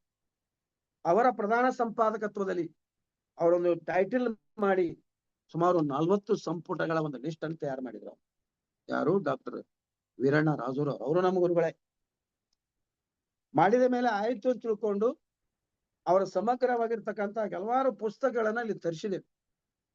ತರಿಸಿ ಎಲ್ಲರಿಗೂ ನಾವೇನ್ ಮಾಡಿದೇವ, ಆ ಪುಸ್ತಕ ಕೊಟ್ಟು ಅದನ್ನ ಟೈಪ್ ಮಾಡಿಸಿ ಅದನ್ನ ತಪ್ಪಿದ್ದನ್ನು ಹೇಳಿ ಅದನ್ನ ಶೀರ್ಷಿಕೆ ಸರಿಯಾಗಿ ಮಾಡಿ ಪರಿಶೀಲಿಸಿ ಮತ್ತು ವಿಮರ್ಶೆ ಮಾಡಿ ಮತ್ತು ಚರ್ಚೆ ಮಾಡಿ ಆ ನಂತರ ಪ್ರಕಟಿಸುವಂತಹ ಕಾರ್ಯ ಮಾಡಬೇಕಂತ ಹೇಳಿಕೊಂಡು ಸುಮಾರು 40 ಸಂಪುಟಗಳನ್ನ ಸುಮಾರು 40 ಸಂಪುಟಗಳನ್ನು ನಾವಿಲ್ಲಿ ಮಾಡಿದ್ದೇವೆ. ಒಂದು ನನ್ನ ಪ್ರಾಯೋಗಿಕ ಅನುಭವ ಹೇಳ್ತೇನೆ ನಿಮಗೆ. ಚಿತ್ರ ಸಂಪುಟ ಅಂತಂದ್ರ ಅದೊಂದು ಮಾದರಿಯಾಗಿದೆ. 38ನೇ ಸಂಶೋಧನಾ ಕೇಂದ್ರ. ನಾನು ಸುಮಾರು 2-3 ದಿವಸ ಧಾರವಾಡದಲ್ಲಿ, ಒಂದ್ 2-3 ದಿವಸ ಹಂಪಿಯಲ್ಲಿ, ಮತ್ತೆ ಅವ್ರ ಊರ ಕರಗಲ್ಲ ಹೋಗಿ ಸ್ವತಃ ಅವರು ಯಾವ ರೀತಿ ಇದ್ರು ಏನಿದ್ರು ಅವ್ರ ಫೋಟೋ ತಕೊಂಡು ಅವರ ಕುಟುಂಬ ಸದಸ್ಯರನ್ನ ಎಲ್ಲಾನು ತಗೊಂಡು ಅವ್ರ ಹೆಸರನ್ನು ತೆಗೆದುಕೊಂಡು ಎಲ್ಲಾನು ಒಂದು ಕಲೆ ಹಾಕುವಂತ ವ್ಯವಸ್ಥೆ ಅದರಲ್ಲಿ ಕೃಷ್ಣ ಕೋಲಾರ್ ಕುಲಕರ್ಣಿ ಇದ್ದಾರೆ ಸಂಪಾದಕತ್ವದಲ್ಲಿ. ಇದನ್ನು ತಗೊಂಡು ಎಲ್ಲಾನು ಮಾಡಿ ನಾನು ಧಾರವಾಡಕ್ಕೆ ಹೋದೆ. ಮೇಡಮ್ ಬರುತ್ತೆ, ಏನಾದ್ರು ತಪ್ಪದ ನೋಡ್ರಿ ಮೇಡಮ್ಮ, ಇದನ್ನ ತಿದ್ದು ಕೊಡ್ರಿ ಅಂತ. ಅವ್ರು 1 ದಿವಸ ಅಲ್ಲಿ 2 ದಿವಸ ಇದ್ದು ಎಲ್ಲಾ ತಿದ್ದುಕೊಂಡು ಅದನ್ನ ಮಾಡಿದ್ವಿ. ಎರಡನೇದು ಅಲ್ಲಿ ಏನಪ್ಪಾ ಅಂದ್ರೆ, ಇದೊಂದು ಚಿತ್ರ ಸಂಪುಟ ಆದ್ಮೇಲೆ ಪತ್ರಿಕೆ ಸಂಪುಟ. ಅವ್ರು ಯಾವಾಗ ಮಾಡ್ಯಾರೋ 68ರಿಂದ ನಾವು ಕಲೆಕ್ಟ್ ಮಾಡೇವಿ, 1968ರಿಂದ. ಅದನ್ನ ಹುಬ್ಬಳ್ಳಿಗೆ ವಹಿಸ್ಕೊಟ್ಟು ಅವ್ರಿಗೆ ರೊಕ್ಕ ಕೊಟ್ಟು ಅವ್ರು ಕಟ್ ಮಾಡಿ ಎಂ ಕಲಬುರ್ಗಿ ಏನೇನು ಮಾತಾಡ್ಯಾರ ಅನ್ನೋದ್ರ ಬಗ್ಗೆ ಅದನ್ನ ಕಲೆಕ್ಟ್ ಮಾಡಿದ್ವಿ. ಇನ್ನು ಅವರು ಮಾಡಿರ್ತಕ್ಕಂಥ ಭಾಷಣ ಅದು ವಿಡಿಯೋ ಮಾಡಿದ್ವಿ. ಮಾಡಿದ್ದನ್ನ ಒತ್ತಡ ಸಂಗ್ರಹ ಮಾಡಿದ್ವಿ. ಅದನ್ನು ಕೂಡ ಏನಾದ್ರು ನಾವು ಮಾಡಿಟ್ಟೇವೆ. ಇನ್ನ ಅವರು ಕೆಟ್ಟಿತು ಕರೆ ಸಂಖ್ಯಾ ಬಾಳೆ, ಕಿತ್ತೂರು ಬಂಡಾಯ ಯಾರು ಮಾಡದಂಥದ್ದನ್ನ ನಮ್ಮ BLD ಸಂಸ್ಥೆ ವಿದ್ಯಾರ್ಥಿಗಳನ್ನ ತೆಗೆದುಕೊಂಡು 50-60 ಜನರನ್ನ ಅದನ್ನ ನಾಟಕಗಳನ್ನು ಮಾಡಿಸಿದ್ವಿ. ಅದರಲ್ಲಿ ಕೆಟ್ಟಿತ್ತು ಕಲ್ಯಾಣ ಅವ್ರು ಮಾಡಿಸಿದ್ದಲ್ಲಿ ಯಾರು ಮಾಡಿಸಿ ಅದನ್ನ ವಿಡಿಯೋ ಮಾಡಿ ಇಟ್ಟಿದ್ದೇವೆ. ಅದ ಖರ್ಚ ವೆಚ್ಚ ಬಹಳ ಆಗುತ್ತೆ ಅಂತ ಹೇಳಿ ಸುಮ್ಮನೆ ನೋಡ್ಲಿಕ್ಕೆ ಒಂದು ಇಟ್ಟಿದ್ದೇವೆ. ಅದು ಕೂಡ ಒಳ್ಳೆಯ ರೀತಿಯಿಂದ ನಾವು ಯಾವಾಗಾದ್ರೂ ನೋಡ್ಲಿಕ್ಕೆ ಸಾಧ್ಯ. ಅಂದ್ರೆ ಎಂ ಕಲಬುರ್ಗಿಯವರ ಸಮಗ್ರ ಸಾಹಿತ್ಯ ಸಂಪುಟಗಳ ಒಟ್ಟು ಬೆಲೆ ಅದಕ್ಕೆ 15,000. ಅದಕ್ಕ ನಾವೇನ್ ಮಾಡಿದೀವಿ, ಅರ್ಧ ಬೆಲೆಯಲ್ಲಿ 7,500 ಅಂತ ಹೇಳಿದ್ವಿ. ಈ ಒಂದು ಕಾರ್ಯವನ್ನ ಈಗಾಗಲೇ ಅದು 50%ಗಿಂತ ಹೆಚ್ಚು ಹೋಗಿ ಅವು ಕೂಡ ಮತ್ ಸಿಂಗಲ್ ಆದ್ರೆ ನಾವು 20% ಕೊಟ್ಟಿದ್ದೀವಿ ಅನ್ನೋದನ್ನ ಇವತ್ತು ನಾನು ಗಮನಿಸಿ ತರ್ತೇವೆ. ಹೀಗೆ ನಿರಂತರವಾಗಿ ಅವರು ಹೇಳಿರ್ತಕ್ಕಂಥದನ್ನೆಲ್ಲಾನು ನಾವು ಅದನ್ನ ಮಾಡಿದೆವು. ಅವು ಕೂಡ ಇನ್ನ ದಾಸ ಸಾಹಿತ್ಯ ಅಂತಿದೆ. ಡಾಕ್ಟರ್ ಕೃಷ್ಣ ಕೋರಾಳ್ ಕುಲಕರ್ಣಿ 20 ವರ್ಷದ ಹಿಂದ ಸಮಗ್ರ ದಾಸ ಸಾಹಿತ್ಯದ ಕುರಿತು ಮುದ್ರಣವನ್ನ ಮಾಡಿದರು, ಒಂದು 50 ಸಂಪುಟಗಳು. ಅವೆಲ್ಲಾ ತೀರ್ ಹೋಗ್ಯಾವ, ಯಾವ ಇಲ್ಲಿ. ಅದಕ್ಕೆ ಅವ್ರು ಏನ್ ಮಾಡಿದ್ರು, ಮರುಮುದ್ರಣ ಒಂದು ಯಾಕೆ ಹಾಕೋಬಾರ್ದು ಅಂತ ಹೇಳಿ ಒಂದು ಯೋಜನೆ ಮಾಡ್ಕೊಂಡು ಸರ್ಕಾರ ನಮ್ಗೆಲ್ಲ ಕನ್ನಡ ಮತ್ತು ಸಂಸ್ಕೃತಿ ಇಲಾಖೆ ಸಹಕಾರ ನೀಡಿದೆ. ಅವರು ಅನುದಾನವನ್ನು ಕೂಡ ಕೊಟ್ಟಿದ್ದಾರೆ, ನಾವೆಲ್ಲ ಪ್ರಾಜೆಕ್ಟ್ ತಯಾರು ಮಾಡೋದು. ಅವರು ಏನ್ ಮಾಡಿದ್ರು ಅಂದ್ರ ದಾಸ ಸಾಹಿತ್ಯದ ಮರುಮುದ್ರಣ ಯೋಜನೆ ಹಾಕೊಂಡು ನನ್ನನ್ನು ಅಲ್ಲಿ ಸಹ ಸಂಪಾದಕರಾಗಿ, ತಾವು ಪ್ರಧಾನ ಸಂಪಾದಕರಾಗಿ ಅವ್ರ ಕಾರ್ಯ ನಿರ್ವಹಿಸಿದ್ದಾರೆ. ಸುಮಾರು 50 ಸಂಪುಟಗಳನ್ನ ಪುನರ್ಮುದ್ರಣ ಮಾಡಿದ್ದೇವೆ. ಮತ್ತೆ 4 ಹೆಚ್ಚಿಗೆ ಮುದ್ರಣ, ಮೊದಲನೇದ್ರಲ್ಲಿ ಮುದ್ರಣವಾಗದೇ ಇರತಕ್ಕಂತ ಮತ್ತೆ 5 ಸಂಪುಟ, ಸುಮಾರು 15 ಸಂಪುಟಗಳನ್ನ ನಾವು ಮಾಡುವಂತ ಕಾರ್ಯವನ್ನ ಮಾಡಿದ್ದೇವೆ. ಅದರಲ್ಲಿ ಈಗಾಗಲೇ 5 ಸಂಪುಟಗಳು ಆಗಿವೆ. ಒಟ್ಟು 55 ಸಂಪುಟಗಳು ಈಗ ಆಗ್ಯಾವ. ಬಹುಶಃ ಇನ್ನು 1 ಅಥವಾ 2 ತಿಂಗಳ ಅವು 65 ಸಂಪುಟಗಳನ್ನ ತಯಾರು ಮಾಡುವಂತ ಸಾಮರ್ಥ್ಯ ಇದೆ. ಅದು ಎಷ್ಟು ಬೇರೆ ಅನ್ನೋದು ಈಗ ಹೇಳಂಗಿಲ್ಲ. ಅಷ್ಟು ತಯಾರಾದ್ಮೇಲೆ ಏನಪ್ಪಾ ಅಂದ್ರ ಆ ವಿಷಯದ ಕುರಿತು ನಿಮ್ಮ ಕೂಡ ಮಾತಾಡ್ತೀವಿ. ಈಗ ಈ ಸದ್ಯ ಮತ್ತೆ ಇತ್ತಿತ್ತ ಏನಂತಂದ್ರೆ, ಇಲ್ಲಿ ಇನ್ನೊಂದು ಏನು ಅಂತಂದ್ರ, ನೀ ಆಗ್ಲೇ ಹೇಳಿದೆ, ಈ ಒಂದು ದಾಸ ಸಾಹಿತ್ಯದ ಬಗ್ಗೆ ಗತಿ ಇರಬೇಕು, ಅದ್ರ ಬಗ್ಗೆ ಸರಿಯಾಗಿ ತಿಳ್ಕೊಂಡಿರ್ಬೇಕು.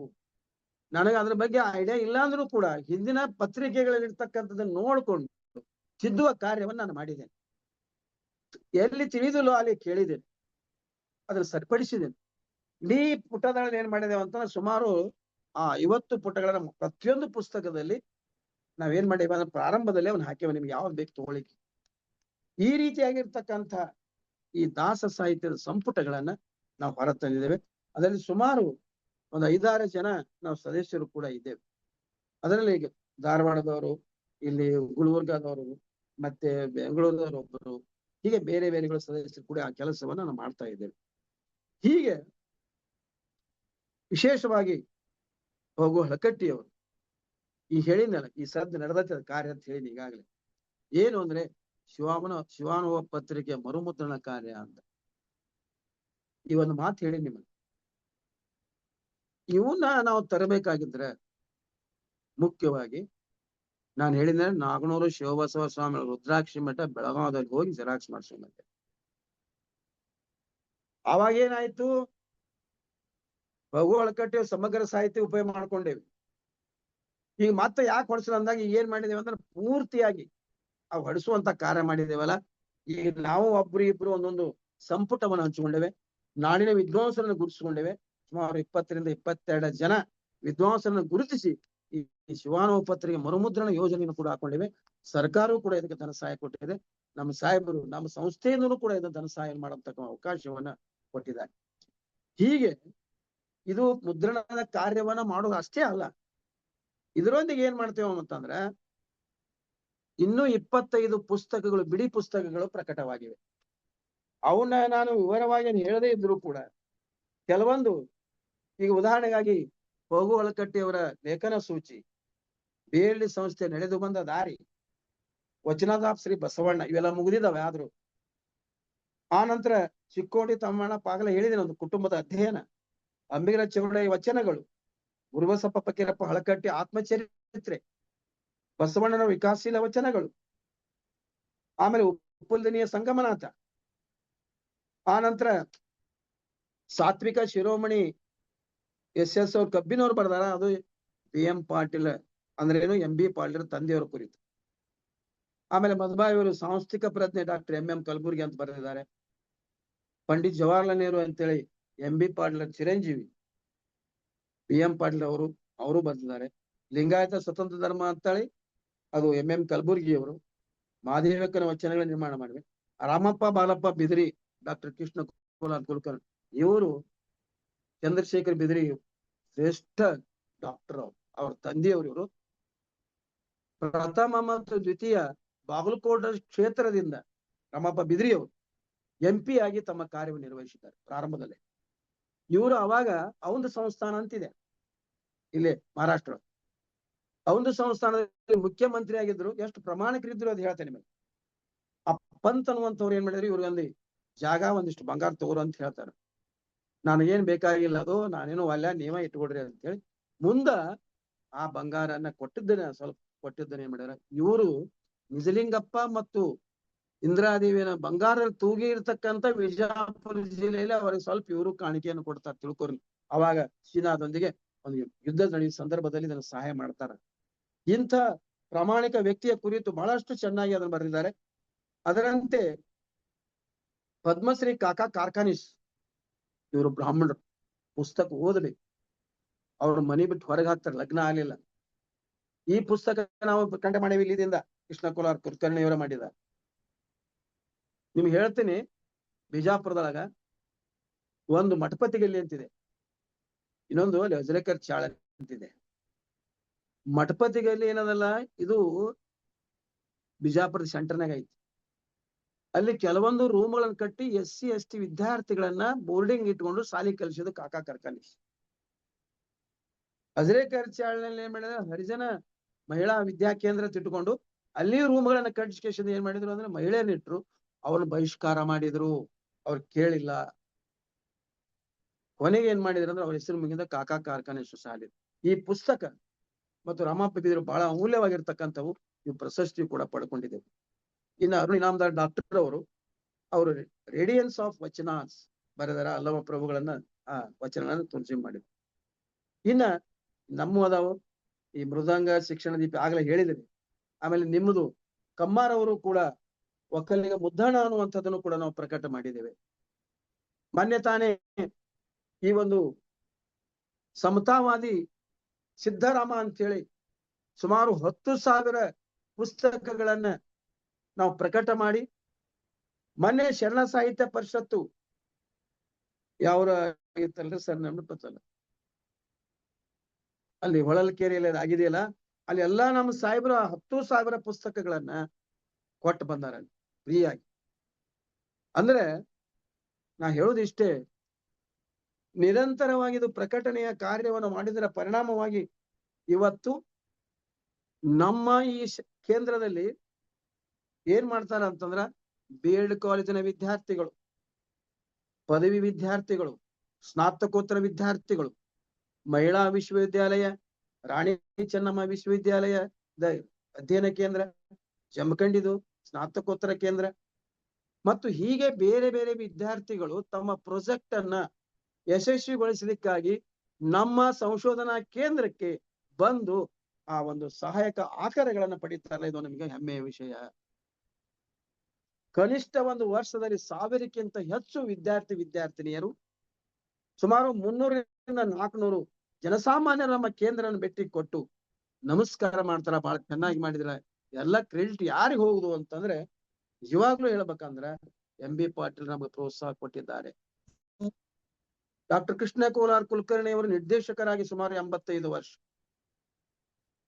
ಡಾಕ್ಟರ್ MS ಮದಮಾವಿ ಅವರಿಗೆ 75 ವರ್ಷ, ನನಗೀಗ 70 ವರ್ಷ.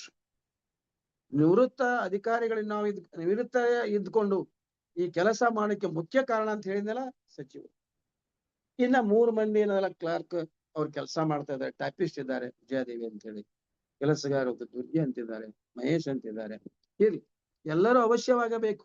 ಅವ್ರನ್ನ ಕೆಲಸ ನಾವು ತಗೊಂಡು ಅವನ್ನೆಲ್ಲವನ್ನ ಕಾರ್ಯವನ್ನು ಮಾಡ್ತಾ ಇದ್ದೇವಲ್ಲ, ನಿಜವಾಗ್ಲೂ ಅದಕ್ಕೆ ಹೇಳಿದ್ನಲ್ಲ, ಇದೊಂದು ಸಂಶೋಧನಾ ಕೇಂದ್ರ ಬಹಳ ಮಹತ್ವದ ಸ್ಥಾನವನ್ನ ಅಲಂಕರಿಸಲಿಕ್ಕೆ ಸಾಧ್ಯವಾಗಿದೆ ಅಂತ ಹೇಳ್ತಾ ಇದ್ದೇನೆ. ಸರ್, ಎಲ್ಲ ಕೇಳ್ತದಲ್ಲ ಸರ್? ಕೇಳಾಕತ್ತಿರಲ್ಲ ಸರ್? ಕೇಳಾಕತ್ತೈತ್ರಿ ಸರ್, ಹಲೋ, ಕೇಳಾಕತ್ತೈತ್ರಿ. ಆಯ್ತಾಯ್ತು. ಈಗ ಇನ್ನೊಂದು ವಿಷಯ ನಿಮಗ ಗಮನಕ್ಕೆ ತರೋದಾದ್ರೆ, ಒಂದು ಚಿಂತನ ಸಾಂಸ್ಕೃತಿಕ ಬಳಗ ಅಂತ ಮಾಡ್ಕೊಂಡೇವೆ. ಇಲ್ಲೇ ಸಮಾನ ಮನಸ್ಕರು ಕೂಡ್ಕೊಂಡು ಏನ್ ಮಾಡ್ತೇವೆ ಅಂತಂದ್ರೆ, ಸಂಶೋಧನೆಗೆ ಸಂಬಂಧಿಸಿದ ಸಾಮಾಜಿಕ, ಸಾಹಿತ್ಯಿಕ, ಸಾಂಸ್ಕೃತಿಕ ಮತ್ತು ಆಧ್ಯಾತ್ಮಗಳ ಬಗ್ಗೆ ನಾಡಿನ ಹಿರಿಯರೆಲ್ಲ ವಿದ್ವಾಂಸರನ್ನ, ಹೊರನಾಡಿನ ವಿದ್ವಾಂಸರನ್ನ ಕರೆಸಿ ಉಪನ್ಯಾಸವನ್ನು ಕೊಡುವಂತ ಕಾರ್ಯವನ್ನು ಮಾಡ್ತಾ ಇದ್ದೇವೆ. ಪ್ರತಿ ತಿಂಗಳ ಕೊನೆಯ ಶನಿವಾರ ಶರಣರಾಗಿರಬಹುದು, ಆಧ್ಯಾತ್ಮ ಜೀವಿಗಳಾಗಿರಬಹುದು, ದಾಸರ ಸಂಬಂಧಪಟ್ಟಂತವರಾಗಿರ್ಬಹುದು, ಅಥವಾ ಸೂಫಿ ಸಂತರಾಗಿರ್ಬಹುದು, ಎಲ್ಲವೂ ಭಾವೈಕ್ಯತೆ ದೃಷ್ಟಿಕೋನದ ಹಿನ್ನೆಲೆಯ ವಿದ್ವಾಂಸನ ಕರೆಸಿ ಅವರೊಬ್ಬರೇ ಮಾತಾಡುದು, ಏನಂದ್ರೆ ಪ್ರಶ್ನೆ ಕೇಳುದು. ಅವ್ರು 45 ನಿಮಿಷ, ಮುಂದೊಂದು 10 ನಿಮಿಷ ಈ ಒಂದು ಕಾರ್ಯವನ್ನ ಸುಮಾರು ಇವಾಗ ಮೊನ್ನೆ ತಾನೇ 16ನೇದ್ದು ನಾವು ಮುಗಿಸಿದ್ದೇವೆ. ಅದರ ಪುಸ್ತಕವನ್ನು ಪ್ರಕಟಿಸುವ ರೀತಿಯಲ್ಲಿ ಈ ಕಾರ್ಯವನ್ನು ಮಾಡ್ತಾ ಇದ್ದೇವೆ. ಇನ್ನ ಈ ಸಾಂಸ್ಕೃತಿಕ ಬಳಗದಲ್ಲಿ ಮಹಂತೇಶ್ ಬಿರಾದರ್ ಅವರು ಒಬ್ಬ ಕಾರ್ಯದರ್ಶಿಯಾಗಿ, ಸಂಘಟನಾ ಕಾರ್ಯದರ್ಶಿಯಾಗಿ ಕಾರ್ಯನಿರ್ವಹಿಸ್ತಾ ಇದ್ದಾರೆ. ಅವರು ಕೂಡ ನಮಗೆ ಬೆಂಬಲಾರ್ಥವಾಗಿ ಈ ಕಾರ್ಯವನ್ನ ಮಾಡ್ತಿದ್ದಾರೆ. ಇನ್ನ ಇಲ್ಲಿ ನಮ್ಮ ಗ್ರಂಥಾಲಯ ಏನಿದೆಯಲ್ಲ, ನಿಮಗ ಬೇರೆ ಬೇರೆ ವಿಶ್ವವಿದ್ಯಾಲಯದಲ್ಲಿ ಹೋಗಿ ಅತಿ ಅವಶ್ಯವಾಗಿರ್ತಕ್ಕಂಥ ಮತ್ತು ಅಷ್ಟೇ ಗುಣಮಟ್ಟ ಬಂದಿರತಕ್ಕಂಥ ಪುಸ್ತಕಗಳನ್ನ ನಾವು ಖರೀದಿ ಮಾಡಿದ್ದೇವೆ. ಇಂದು ನೀವು ಅನುಭವದು ಬಹಳ ನಮ್ದು 20 ವರ್ಷ ಆತ ಸ್ಟಾರ್ಟ್ ಆಗಿ 2008 ಅಂತ ಇಟ್ಟು 3 ಅಂತ ಐತಿ, ಇಲ್ಲಿ 22 ವರ್ಷ. ನಿಮ್ಗೆ ಅನಿಸಬಹುದು ಇವತ್ತ ಸುಮಾರು 25,000ಕ್ಕಿಂತ ಹೆಚ್ಚು ಗ್ರಂಥಗಳು ನಮ್ಮ ಈ ಗ್ರಂಥಾಲಯದಲ್ಲಿವೆ ನೋಡಿ. ಅದಕ್ಕಾಗಿಯೇ ವಿಶ್ವವಿದ್ಯಾಲಯದವರು, ಪದವೀಧರರು ಸಂಬಂಧಪಟ್ಟಂತವ್ರು ಕೂಡ ಬರ್ತಾರ, ಅವೊಂದು ಸ್ಪೀಚ್ ಕೊಡ್ತೇವೆ, ನೋಡ್ತಾರ, ಒಂದು ಏನಂದ್ರ ಕ್ಷೇತ್ರ ಅಧ್ಯಯನ ಕಾರ್ಯ ಅಂತ ಬರ್ತಾರ ನಮ್ಮಲ್ಲಿ. ಮತ್ತೆ ನಮ್ಮಿಂದ ಸಾಧ್ಯ ಇದ್ದಷ್ಟು ಏನಿದೆಯಲ್ಲ ನಾವು ಕೂಡ ಏನ್ ಮಾಡ್ತೇವೆ, ಅವ್ರಿಗೆ ಸಹಾಯವನ್ನು ಮಾಡ್ತೇವೆ. ಮತ್ತೆ ಇನ್ನೊಂದು ವಿಷಯ ಏನಂತಂದ್ರೆ, ಸರ್ ನಿಮ್ಗೆ ಗೊತ್ತಿದೆ ಇಂಟ್ಯಾಕ್ ಅಂತ ಗೊತ್ತಿದೆಯಲ್ಲ, ಆ ಇಂಟ್ಯಾಕ್ ಅಂದ್ರೆ ಏನು? ಇದು ಕೇಂದ್ರ ಸರ್ಕಾರದ್ದು ಭಾರತೀಯ ಕಲೆ ಮತ್ತು ಸಾಂಸ್ಕೃತಿಕ ಪರಂಪರೆಯ ಸಂಸ್ಥೆ ಅಂತಿದೆ. ಇದು ಕೇಂದ್ರ ಸರ್ಕಾರದ್ದು. ಅದನ್ನ ಇಂಗ್ಲಿಷ್ನೊಳಗ Indian national trust and cultural heritage ಅಂತಿದೆ. ಇದು ಡಾಕ್ಟರ್ ಕೃಷ್ಣ ಕುಲಕರ್ಣಿ ಅವರು ಸಂಯೋಜಕರಾಗಿ ಇದನ್ನ ಕಾರ್ಯನಿರ್ವಹಿಸ್ತಾ ಇದ್ದಾರೆ. ನಾನು ಉಪ ಸಂಯೋಜನಾಧಿಕಾರಿ, ನಾನು ಮತ್ತು ಟಂಕ್ಸಾಲೆ ಅಂತೇಳಿ ಇಂಜಿನಿಯರಿಂಗ್ ಕಾಲೇಜ್ ಪ್ರೊಫೆಸರ್, ಇವರು ಈ ಕಾರ್ಯವನ್ನು ನಾನು ನಿರ್ವಹಿಸ್ತಾ ಇದ್ದೇವೆ. ನಿಮ್ಗೆ ಅನಿಸಬಹುದು ಇದ್ಯಾಕೆ ಅಂತ ನಿಮ್ಗೆ. ಆದರೆ ನಮ್ಮ ಜಿಲ್ಲೆಯಲ್ಲಿ ಇರ್ತಕ್ಕಂಥ ಪ್ರಾಥಮಿಕ, ಪ್ರೌಢ, ಸಾಧ್ಯ ಇದ್ರೆ PUCನೂ ಕೂಡ ವಿದ್ಯಾರ್ಥಿಗಳನ್ನ ವರ್ಷದಲ್ಲಿ 2 ಅಥವಾ 3 ಸಲ, ಸಾಧ್ಯ 4 ಸಲ ಕಳಿಸ್ತೇವೆ. ಅವರಿಗೆ ನಮ್ಮದೇ ಆದಂತ ರೀತಿಯಲ್ಲಿ ಇಂಟ್ಯಾಗ ಸಹಾಯದಿಂದ, ಅಂದ್ರೆ ನಮ್ಮ ಸಾಂಸ್ಕೃತಿಕ ಪರಂಪರೆಯನ್ನ ಯಾವ ರೀತಿಯಾಗಿ ಮುಂದಿನ ಪೀಳಿಗೆ ಕಾಯ್ದುಕೊಂಡು ಹೋಗಬೇಕು, ಅಂದ್ರೆ ನಾವು ಅದಕ್ಕೆ ಬದುಕಲಿಕ್ಕೆ ಸಾಧ್ಯವಾಗುತ್ತೆ ಅನ್ನುವ ದೃಷ್ಟಿಕೋನದ ಹಿನ್ನೆಲೆಯಲ್ಲಿ ನಾವ್ ಏನ್ ಮಾಡ್ತೇವೆ ಅಂತಂದ್ರೆ, ವರ್ಷದಲ್ಲಿ 3 ಅಥವಾ 4 ತರಬೇತಿಯನ್ನು ಕೊಡ್ತೇವೆ. ಆ ವಿದ್ಯಾರ್ಥಿಗಳು ಏನ್ ಮಾಡ್ತೇವೆ ಅನ್ನೋ ಸ್ಪರ್ಧೆನ ಪಡಿಸ್ತೇವೆ. ಉದಾಹರಣೆಗಾಗಿ ಸ್ಪರ್ಧೆ, ಭಾಷಣ ಸ್ಪರ್ಧೆ ಇರಬಹುದು, ಪುರಂದರದಾಸ ವಚನಗಳು ಇರಬಹುದು, ಶರಣರ ವಚನಗಳನ್ನ ಹೇಳುವುದಿರಬಹುದು, ಆಮೇಲೆ ರಸಪ್ರಶ್ನೆ ಕಾರ್ಯಕ್ರಮ ಇರಬಹುದು, ಆಮೇಲೆ ಚಿತ್ರ ಬಿಡಿಸಿ ಅದ್ರ ಗತೆ ಬರೆಯುವಂಥದ್ದು. ಉದಾಹರಣೆಗಾಗಿ ನಿಮ್ಗೆ ಹೇಳ್ಬೇಕಂದ್ರೆ, ಮೊನ್ನೆ ತಾನೇ ಮಾಡಿದ್ದೇವೆ, ಸುಮಾರು 126 ಶಾಲಾ ವಿದ್ಯಾರ್ಥಿಗಳು ಭಾಗವಹಿಸಿದ್ರು. ಜಿಲ್ಲೆಯವರು 3 ತಾಸು ಕೊಡ್ತೇವೆ, ಅವ್ರಿಗೆ ಟಿಫಿನ್ ವ್ಯವಸ್ಥೆ ಮಾಡಿರ್ತೇವೆ. ನಾವೆಲ್ಲ ಕೊಡ್ತೇವೆ ಡ್ರಾಯಿಂಗ್ ಶೀಟ್, ಅವ್ರು ಏನದಲ್ಲ ಬರೇ ಕಲರ್ ಬೇಕಾದ್ ತರೋದು. ಹೀಗೆ ಮೊನ್ನೆ ಏನಾಗೈತೆ ಅಂದ್ರೆ, ನಿಮ್ಮ ನೆಚ್ಚಿನ ಗಿಡ, which is more affection for your tree, please you have to draw the diagram about this tree and write 1 or 2 pages about them. ನೋಡಿ, ಇದ್ರ ಬಗ್ಗೆ ನಾವೇನ್ ಮಾಡ್ತೇವೆ ಅಂತಂದ್ರೆ, ಅವ್ರು ಹೇಳ್ತಾರೆ ಇದ್ರ ಬಗ್ಗೆ ತೆಗೆಸ್ರಿ ಅಂತ. ಇಂಗ್ಲಿಷ್ ಇರಬಹುದು, ಹಿಂದಿ ಇರಬಹುದು, ಕನ್ನಡ ಇರಬಹುದು. ಈ 3 ಭಾಷೆಗಳ ವಿದ್ಯಾರ್ಥಿಗಳ ಬರೀಬೇಕಾದ್ರೆ ಏನು ಚಿತ್ರ ತೆಗಿತಾರಲ್ಲ, ಆ ಗಿಡದ ಚಿತ್ರ ತೆಗೆದ್ರೆ ತಿಳ್ಕೊರಿ, ಅದ್ರ ಉಪಯೋಗ ಏನು, ಇದು ಎಲ್ಲಿ ಬೆಳೀತಾರ, ಯಾಕೆ ಬೆಳೀತಾರ, ಇದ್ರ ಅವಶ್ಯಕತೆ ಏನಿದೆ, ನಿಮಗೇನು ಉಪಯೋಗ ಆಗುತ್ತೆ, ನೀವು ಹ್ಯಾಂಗ್ ತಗೋಬೇಕು ಅಂತ.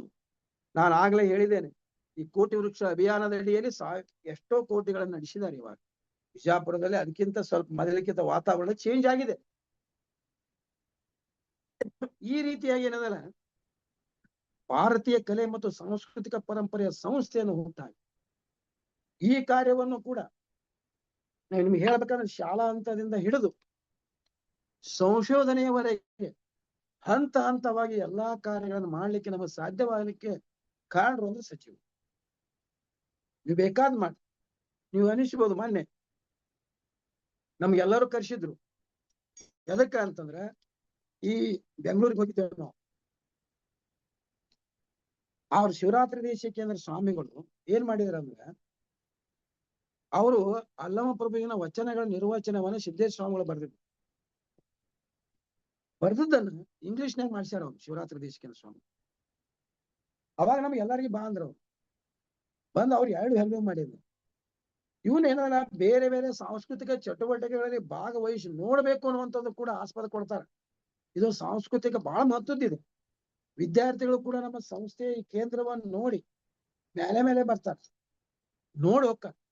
ಹೀಗಾಗಿ ಏನಪ್ಪಾ ಅಂದ್ರೆ ಈ ಸಂಶೋಧನಾ ಕೇಂದ್ರ ಒಂದು ಕೊಡಗೈ ದಾನಿಯ ರೂಪದಲ್ಲಿ ತನ್ನ ಕೆಲಸವನ್ನು ಮಾಡ್ತಾರೆ. ಅಷ್ಟೇ ಅಲ್ಲ, ಈ ಸಂಶೋಧನಾ ಕೇಂದ್ರಕ್ಕೆ ನಿಮ್ಗ ಆಶ್ಚರ್ಯ ಆಗ್ಬಹುದು. ಏನಂದ್ರೆ ಯಾರ್ಯಾರು ಭೇಟಿ ಕೊಟ್ಟಾರ, ಯಾರಂತಂದ್ರ ಈ ನಾಡಿನ ಕೇಂದ್ರದಲ್ಲಿ ಮಠಾಧೀಶರು ದೊಡ್ಡವರು, ಇವರಂತೂ ಸರಿನೇ ಸರಿ ಎಲ್ಲಾ ದೊಡ್ಡ ಸಾಹಿತಿಗಳು ಬಂದಾರ ಮತ್ತು ಗಣ್ಯ ನಾಗರಿಕರು ಬಂದಾರ. ನಿಮಗೆ ಇನ್ನೊಂದು ಆಶ್ಚರ್ಯ ಅಂದ್ರೆ ಪಗು ಹೊಳಕಟ್ಟಿ ಸಂಶೋಧನಾ ಕೇಂದ್ರ ವಕೀಲರು ಮಾಡ್ಯಾರ ಅಂದ್ರ ಜಡ್ಜ್ ಇಲ್ಲಿ ಬಿಜಾಪುರ ಇರ್ತಕ್ಕಂಥ ಜಡ್ಜ್ ಬಂದನು ಸಹಿತ ಏನ್ ಮಾಡ್ತಾರೆ, ಸಂಶೋಧನಾ ಕೇಂದ್ರ ಹೋಗ್ತಾರ. ಯಾಕಂದ್ರ ಮೂಲಭೂತವಾಗಿ ವಕೀಲರು ಹೆಂಗ್ ಮಾಡಿಕ್ ಸಾಧ್ಯ ಇದೆ ಅನ್ನೋದು ನೋಡಿ ಹೋಗ್ತಾರ. ನನಗೆ ಆಶ್ಚರ್ಯ, ಒಬ್ಬ ಕುರುಗೋಡಿ ಅಂತೇಳಿ ಬಂದಿದ್ರು. ಏನ್ರಿ ಇದು ನಮ್ಮಿಂದ ಏನಾಗು ಮಾತಾಡ್ಬೇಡ್ರಿ ಅಂತ ಹೇಳುವಾಗ, ಎಷ್ಟು ಕೆಲಸ ಮಾಡ್ಯಾರಿ ಖರೆ ನೋಡ್ರಿ ಅಂತ ಹೇಳುವಾಗ. ಹೀಗೆ ಅವ್ರು ಭೇಟಿ ಕೊಟ್ಟಾಗ ಅದನ್ನ ಹೇಳಿದ್ರು. ಮತ್ತು ಅವ್ರಿಗೆ ಬರೆದಿದ್ದಾರೆ. ಇನ್ನೊಂದು ಹೇಳ್ಬೇಕಂದ್ರ ಸಿದ್ದೇಶ್ವರ ಸ್ವಾಮಿಗಳಂತೂ ಯಾವತ್ತೂ ಅದಕ್ಕೆ ಪ್ರೋತ್ಸಾಹ ಕೊಡ್ತಿದ್ರು. ಏನ್ ನಡೆಸಿರಿ, ಏನ್ ಮಾಡಾಕತ್ತೀರಿ ಅಂತೇಳಿ. ಅಷ್ಟೇ ಅಲ್ಲ, ಇಲ್ಲಿ ಜಗದ್ಗುರುಗಳು ಸಿದ್ದರಾಮ ಸ್ವಾಮಿಗಳು, ಬಾಲ್ಕಿ ಸ್ವಾಮಿಗಳು, ಚನ್ನವೀರ್ ಕಣಿವಿ ಅವರು, ಪಾಟೀಲ್ ಪುಟ್ಟಪ್ಪನವರು, ಊರು ಚನ್ನಬಸಪ್ಪನವರು, ಆಮೇಲೆ ಮುಳುಗುಂದ ಜಾಮದಾರ್ ಅವರು, ಜ್ಞಾನಪೀಠ ಪ್ರಶಸ್ತಿ ವಿಜೇತ ಗಿರೀಶ್ ಕಾರ್ನಾಡ್ ಬಂದ್ ಹೋಗಿದಾರ ನಮ್ಮಲ್ಲಿ. ತಿಳ್ಕೊಡ್ರಿ. ಇದಕ್ಕಿಂತ ಇನ್ನೊಂದು ಮಹತ್ವದ ವಿಷಯ ಹೇಳ್ತೀನಿ ನಿಮಗೆ. ಮಹಾತ್ಮ ಗಾಂಧೀಜಿಯವರ ಮೊಮ್ಮಗ ರಾಜಮೋಹನ್ ಗಾಂಧಿ ಅವ್ರ ಮನೆ ಉಷಾದೇವಿ ಬಂದು ಒಂದಿನ ಇದ್ದು ಏನ್ ಮಾಡಿದ್ರಿ ಅಂತಂದ್ರೆ, ಅವರು ದಕ್ಷಿಣ ಭಾರತದ ಚರಿತ್ರೆಯ ಕುರಿತು ಅಧ್ಯಯನ ಮಾಡ್ಬೇಕಂತ ವಿಚಾರ ಐತಿ ಅಂತ ನೋಡ್ರಿ. ಅದ್ರ ಮೇಲೆ ನಾನು ಸಂಶೋಧನೆ ಮಾಡ್ಬೇಕಾಗತ್ತ ಹೇಳಿದ್ರು ಅವ್ರು.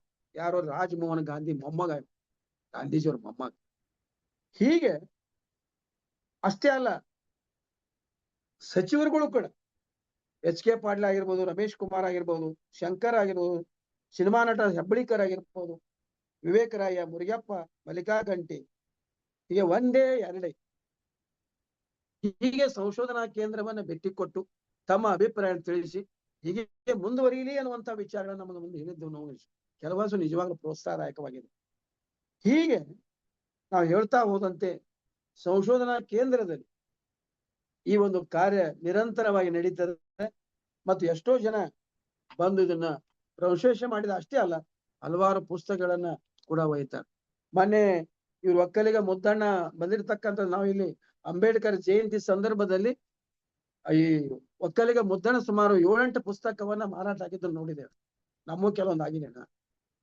ಅಂದ್ರೆ ಈ ಒಂದು ಪುಸ್ತಕವನ್ನ ನಾವು ಇಲ್ಲಿ ಪ್ರಕಾಶನ ಮಾಡಿದರ ಪರಿಣಾಮವಾಗಿ ಅವ್ರು ಏನಾಯ್ತು ಅಂತಂದ್ರೆ ಏನಿರಬಹುದು ಅನ್ನುವಂತ ಉದ್ದೇಶ ಇಟ್ಕೊಂಡು ಆ ಪುಸ್ತಕಗಳನ್ನ ಓದಿ ಎಷ್ಟೋ ಸಲ ಏನ್ ಮಾಡ್ಯಾರಪ್ಪ ಅಂದ್ರ ಕಮ್ಮಾರ್ ಅವ್ರ ಪುಸ್ತಕ ಬಹಳ ಚೆನ್ನಾಗಿ ವಿಮರ್ಶೆ ಮಾಡಿದ್ದಾರೆ.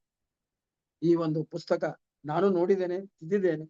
ಈ ರೀತಿಯಾಗಿ ಏನಂದ್ರ ಬಹಳಷ್ಟು ರೀತಿಯಿಂದ ಅವರು ತಮ್ಮ ಕೆಲಸವನ್ನ ಮಾಡ್ಲಿಕ್ಕೆ ಸಾಧ್ಯವಾಯಿತು ಅನ್ನುವಂತ ಮಾತನ್ನ ಇಲ್ಲಿ ನಾ ಹೇಳಬೇಕಾಗತ್ತೆ.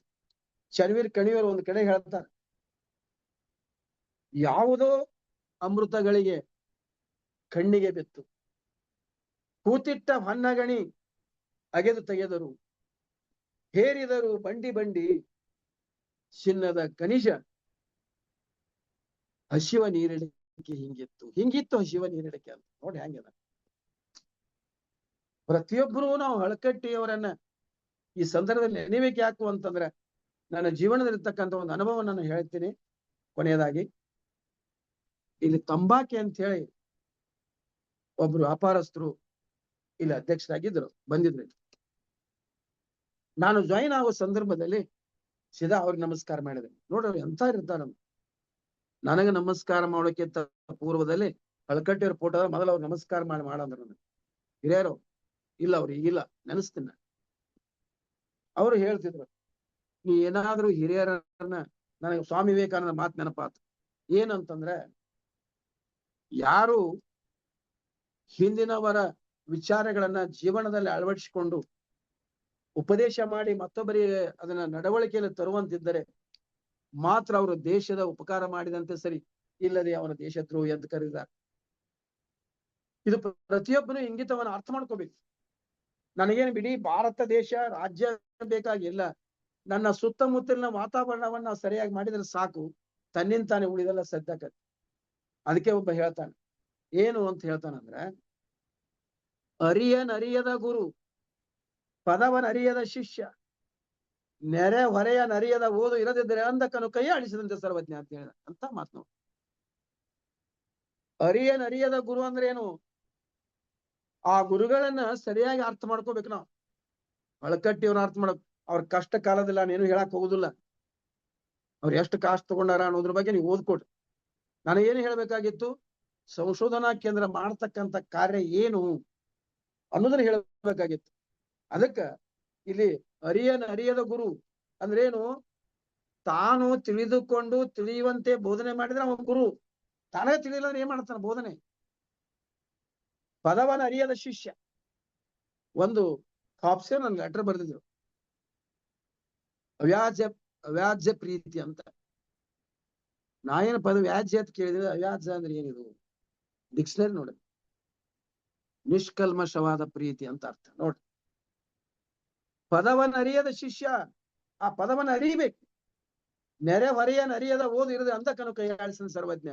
ನೆರೆ ಹೊರೆ ಯಾರಾದಾರ ನೋಡ್ಬೇಕು, ಯಾರಿಲ್ಲ ಅನ್ನೋದು ಗೊತ್ತಾಗ್ಬೇಕು. ಅಂದ್ರೆ ನಮ್ಮ ನೆರೆ ಹೊರೆ ನೋಡ್ಕೊಂಡಾಗ ಮಾತ್ರ ನಾವು ಜಗತ್ತನ್ನು ಸುಧಾರಣೆ ಮಾಡಿದ್ವಿ, ಒಮ್ಮೆ ಜಗತ್ತಿಲ್ಲ. ಅದಕ್ಕೆ ಆತ್ಮ ಕಲ್ಯಾಣವನ್ನ ಮೊದಲು ಮಾಡ್ಕೋಬೇಕು, ಆಮೇಲೆ ಲೋಕ ಕಲ್ಯಾಣ ತನ್ನಿಂತಾನೆ ಆಗ್ತದೆ. ಇದನ್ನ ನಾವು ಗಮನ ಇಟ್ಟುಕೊಂಡಿರ್ಬೇಕು. ಅಂದಾಗ ಹಳಕಟ್ಟಿಯವರು ಏನ್ ಹೇಳಿದ್ರು, ಯಾವುದೇ ಈಗ ನೀವು ವಚನ ಹೇಳಿದ್ರಿ, ಪಾಪ ಚೆನ್ನಾಗಿ ಹೇಳಿದ್ರಿ ಸಂಜನಾ.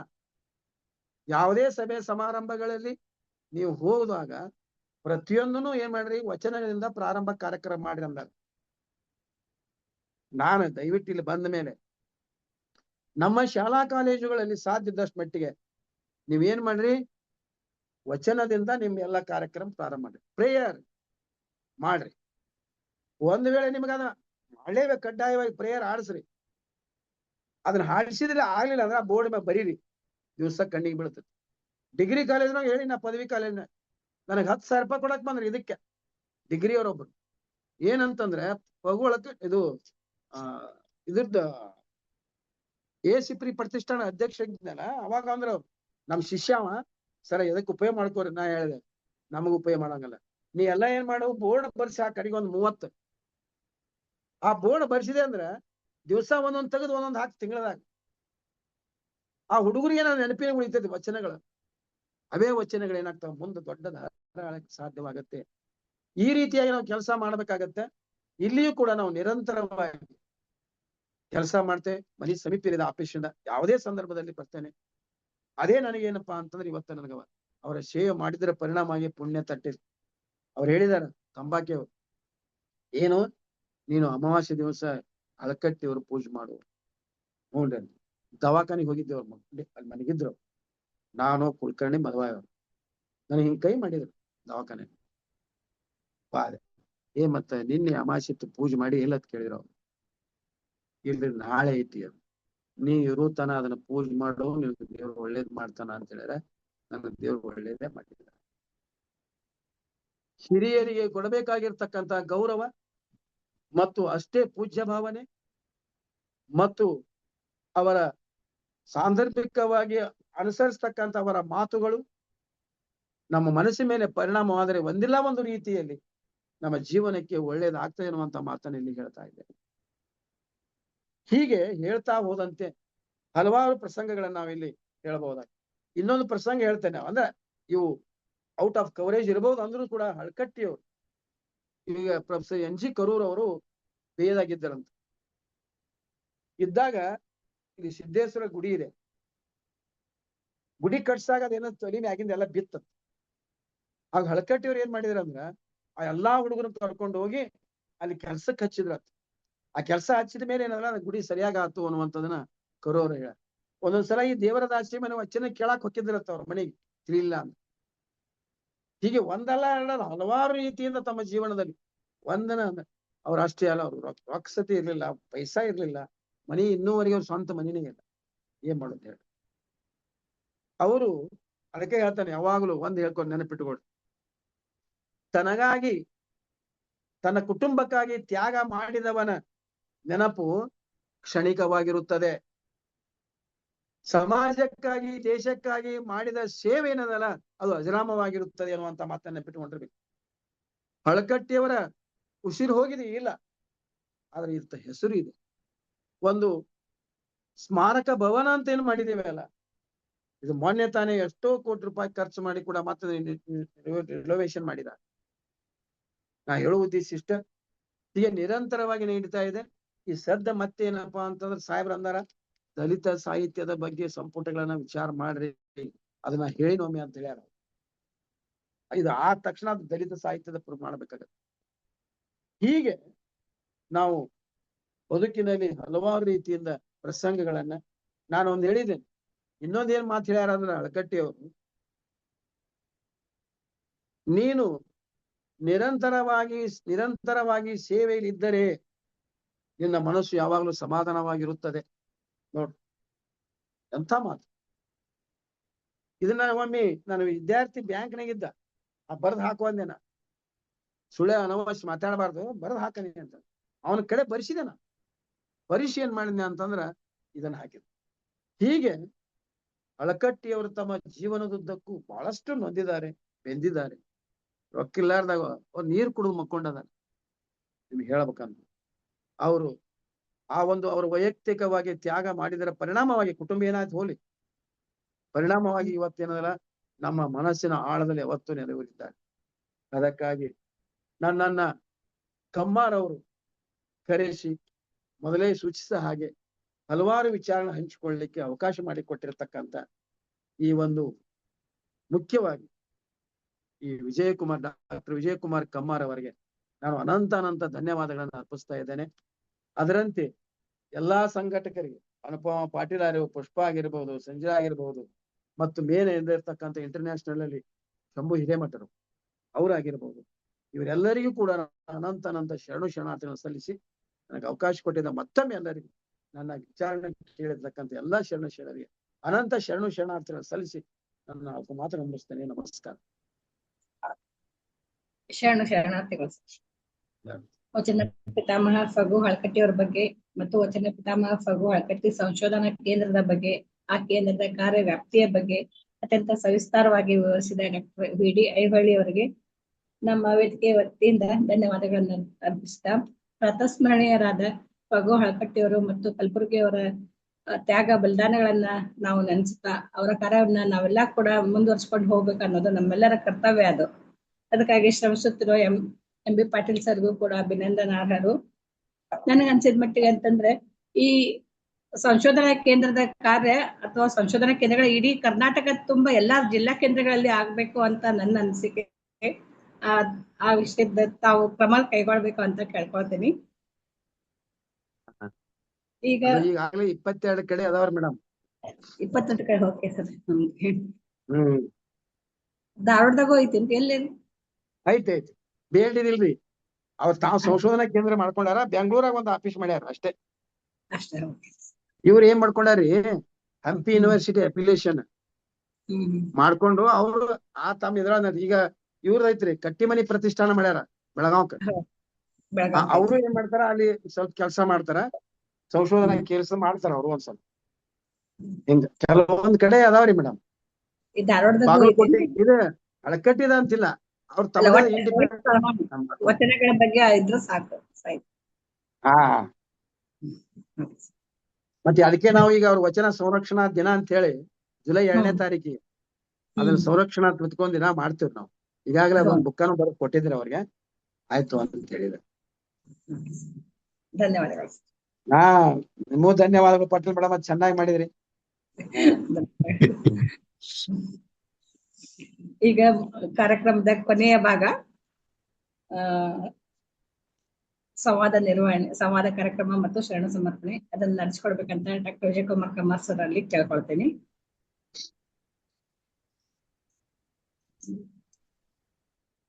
ಪರಿಚಯ ಮಾಡ್ಬೇಕಾದ್ರೆ ಹೇಳಿದೆ, ಸಾಹಿತ್ಯಿಕವಾಗಿ ಹಾಗೂ ಅನುಭಾವಿಕವಾಗಿ ಒಂದು ಉತ್ತಮ ಉಪನ್ಯಾಸವನ್ನ ನಾವು ನಿರೀಕ್ಷಿಸ್ತೀವಿ. ಅದರಂತೆ ಉತ್ತಮವಾದ ಉಪನ್ಯಾಸವನ್ನ ನೀಡಿದ್ದಾರೆ. ಈಗ ತಮ್ಮ ಅಭಿಪ್ರಾಯಗಳನ್ನ ಹಂಚಿಕೊಳ್ಳುವ ಸಮಯ. ಡಾಕ್ಟರ್ ನೀಲಾಂಬಿಕಾ ಪೊಲೀಸ್ ಪಾಟೀಲ್ ಅಕ್ಕ ಅವರು ಮಾತಾಡ್ಬೇಕಂತ ವಿನಂತಿ. ಪೊಲೀಸ್ ಪಾಟ್ಲಕ್ಕ ಅವ್ರೆ.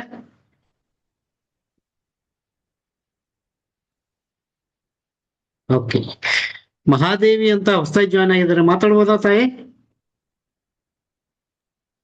ಹಲೋ ಸರ್, ಹಾ ಮಾತಾಡ್ಬೇಕಾ? ಇದು ಲಘು ಓಪನ್ ಆಗೋದಿಲ್ಲ ನಮ್ದು. ಹಾ ಇರ್ಲಿ, ಓಕೆ ಕಂಟಿನ್ಯೂ ಮ್ಯಾಮ್. ಇರ್ಲಿ ಸರ್.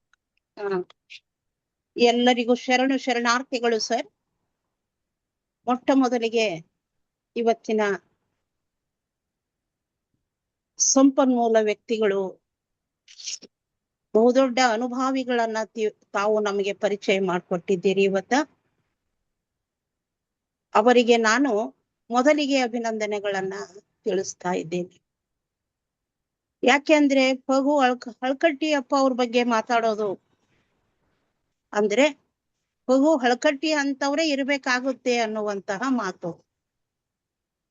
ಯಾರು ಯಾವ ವ್ಯಕ್ತಿಯನ್ನು ಬಹಳ ಸಮೀಪದಿಂದ ನೋಡಿದ್ದಾರೋ ಅವರಿಂದ ನಮಗೆ ಒಬ್ಬ ವ್ಯಕ್ತಿಯ ಮಹಾ ನೈಜ ಚಿತ್ರಣ ಹೊರಗೆ ಬರ್ಲಿಕ್ಕೆ ಸಾಧ್ಯ ಇದೆ ಸರ್.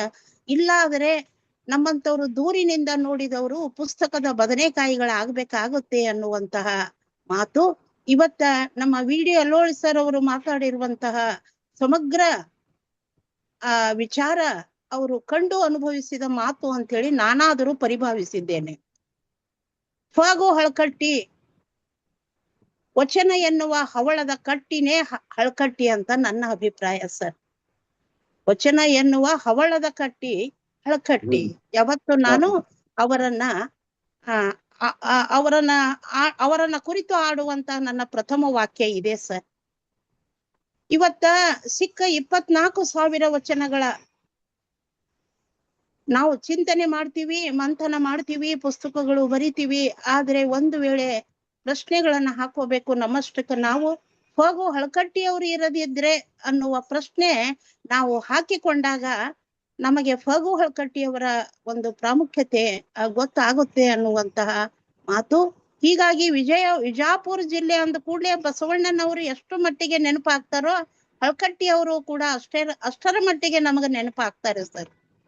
ಅಲ್ಲಿ ಅನೇಕ ಹರ ಗುರು ಚರಮೂರ್ತಿಗಳಾಗಿ ಹೋಗಿರ್ಬೋದು, ದೊಡ್ಡ ದೊಡ್ಡ ಲೀಡರ್ಸ್ಗಳಾಗಿ ಹೋಗಿರ್ಬೋದು, ದೊಡ್ಡ ದೊಡ್ಡ ಮೇಧಾವಿಗಳಾಗಿ ಹೋಗಿರ್ಬೋದು.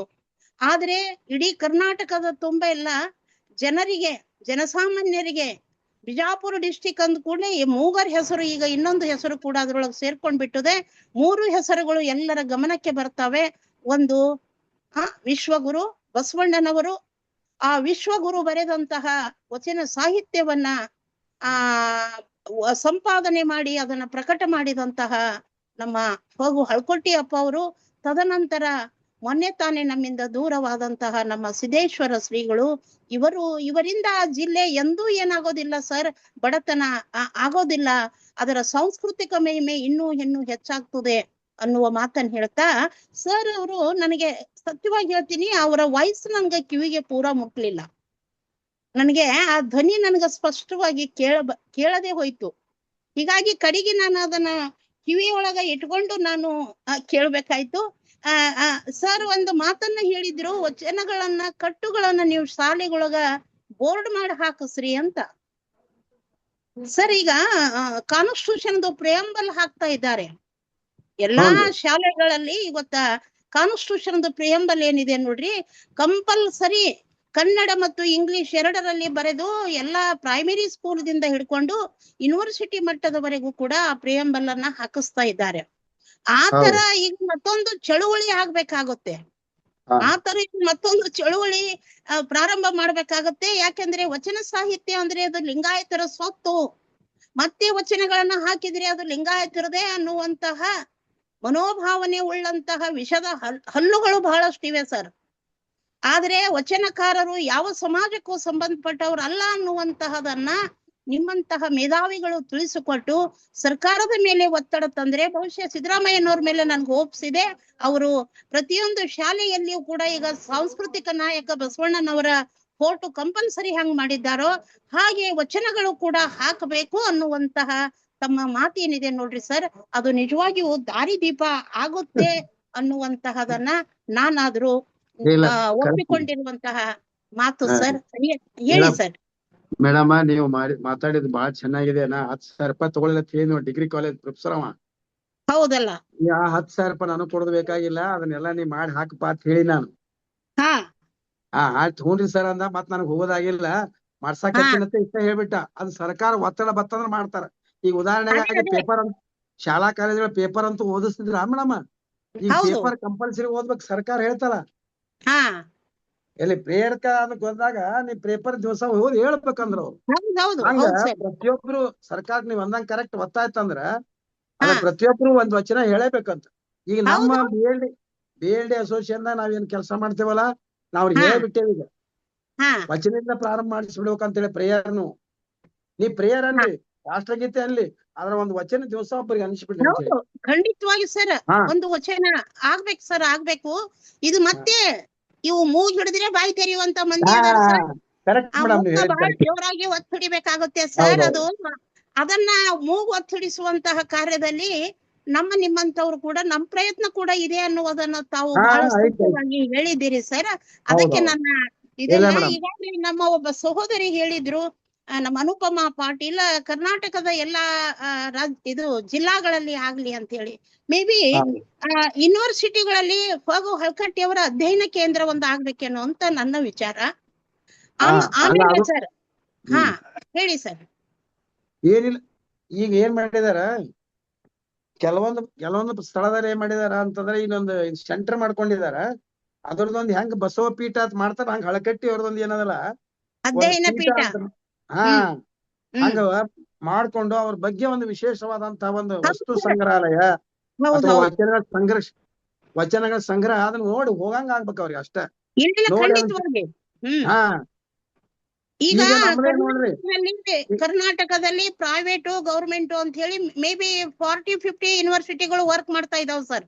ಹಾ ಈ ಎಲ್ಲಾ ಯೂನಿವರ್ಸಿಟಿಗಳಲ್ಲಿ ನಾವು ಸಾಮಾನ್ಯವಾಗಿ ಹಳಕಟ್ಟಿ ಅಪ್ಪ ಅವರ ಹೆಸರಿನಲ್ಲಿ ಒಂದು ಅಧ್ಯಯನ ಪೀಠ ಮತ್ತು ಇವೆಲ್ಲ ದೊಡ್ಡ ದೊಡ್ಡ ಮಠಗಳೇನಿದಾವ ನೋಡಿ ಸರ್.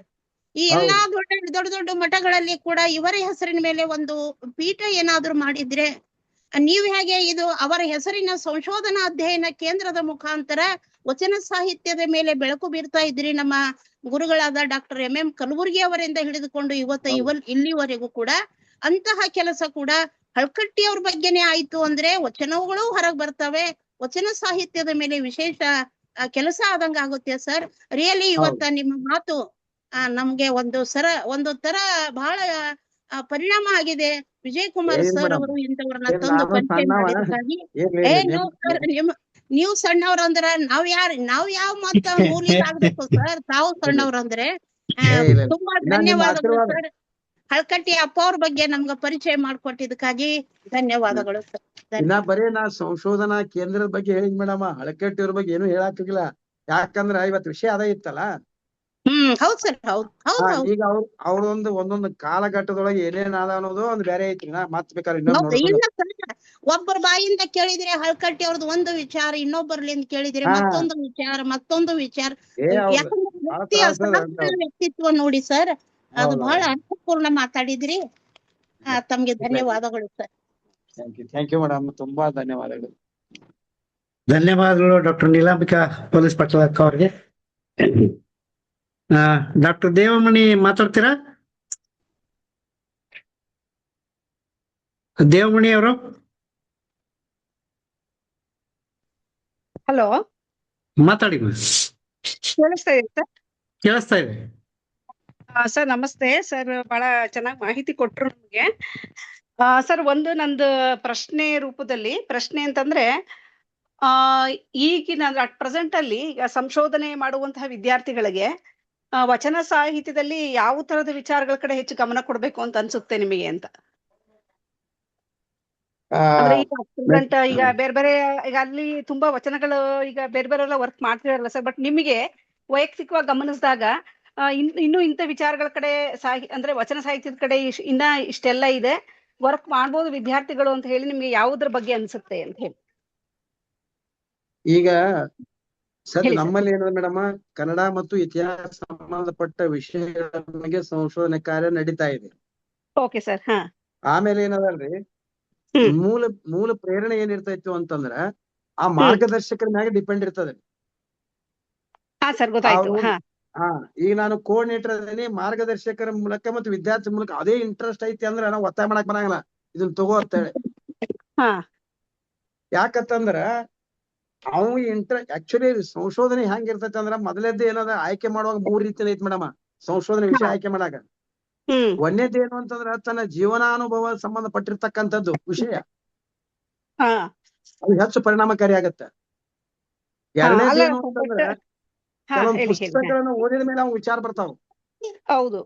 ಮೂರನೇದು ವಿದ್ವಾಂಸರೊಂದಿಗೆ ಚರ್ಚೆ ಮಾಡುದು. ಈ ತರ ಹಾ ಅಂದ್ರ ಅವರ ತಾನಾಗೆ ಒಂದ್ ಸ್ವಲ್ಪ ನಾವು ಇಲ್ಲಿಯೂ ಕೊಡಬಹುದು, ಇಲ್ಲ ಅಂತಲ್ಲ. ಈಗ ನೋಡ್ರಿ, ಉದಾಹರಣೆಗಾಗಿ ನಮ್ಮಲ್ಲಿ ಏನ್ ಮಾಡಿದಾರ ಇವರು ಯಾರು ಪಾಟೀಲ್ ಮಾಡಿದಾರ ಒಬ್ರು. ಅವ್ರ ಏನ್ ಮಾಡ್ಯಾರ, ಬಸವಣ್ಣನ ವಚನಗಳಲ್ಲಿ ಶೈಕ್ಷಣಿಕ ವಿಚಾರಗಳ ಕೂಡ ಮಾಡಿದಾರ. ಆಮೇಲೆ ನೈತಿಕ ಮೌಲ್ಯಗಳ ಕುರಿತು ವಿಚಾರ ಮಾಡಿದಾರ. ಕೆಲವು ಲೇಖನಗಳನ್ನು ಕೂಡ ಬರ್ದಾರ. ಆದ್ರ ಒಬ್ಬಿಬ್ರು ಏನಲ್ಲ ಅಂತವು ಶೈಕ್ಷಣಿಕ ವಿಚಾರ ಕುರಿತು ಬಹಳ ಚೆನ್ನಾಗ್ ಮಾಡಿದಾರ. 4 ಮಂದಿ ಮಾಡಿದಾರ. ಅಂದ್ರ ಅವ್ರಿಗೆ ನಾವು ಕ್ಲೀವ್ ಕೊಡಬೇಕು. ಕೊಟ್ಟಾಗ ಅವ್ರ ಮನಸ್ಸು ಹೋಯ್ತು ಅಂದ್ರ ಅವ್ರು ಮಾಡ್ತಾರ.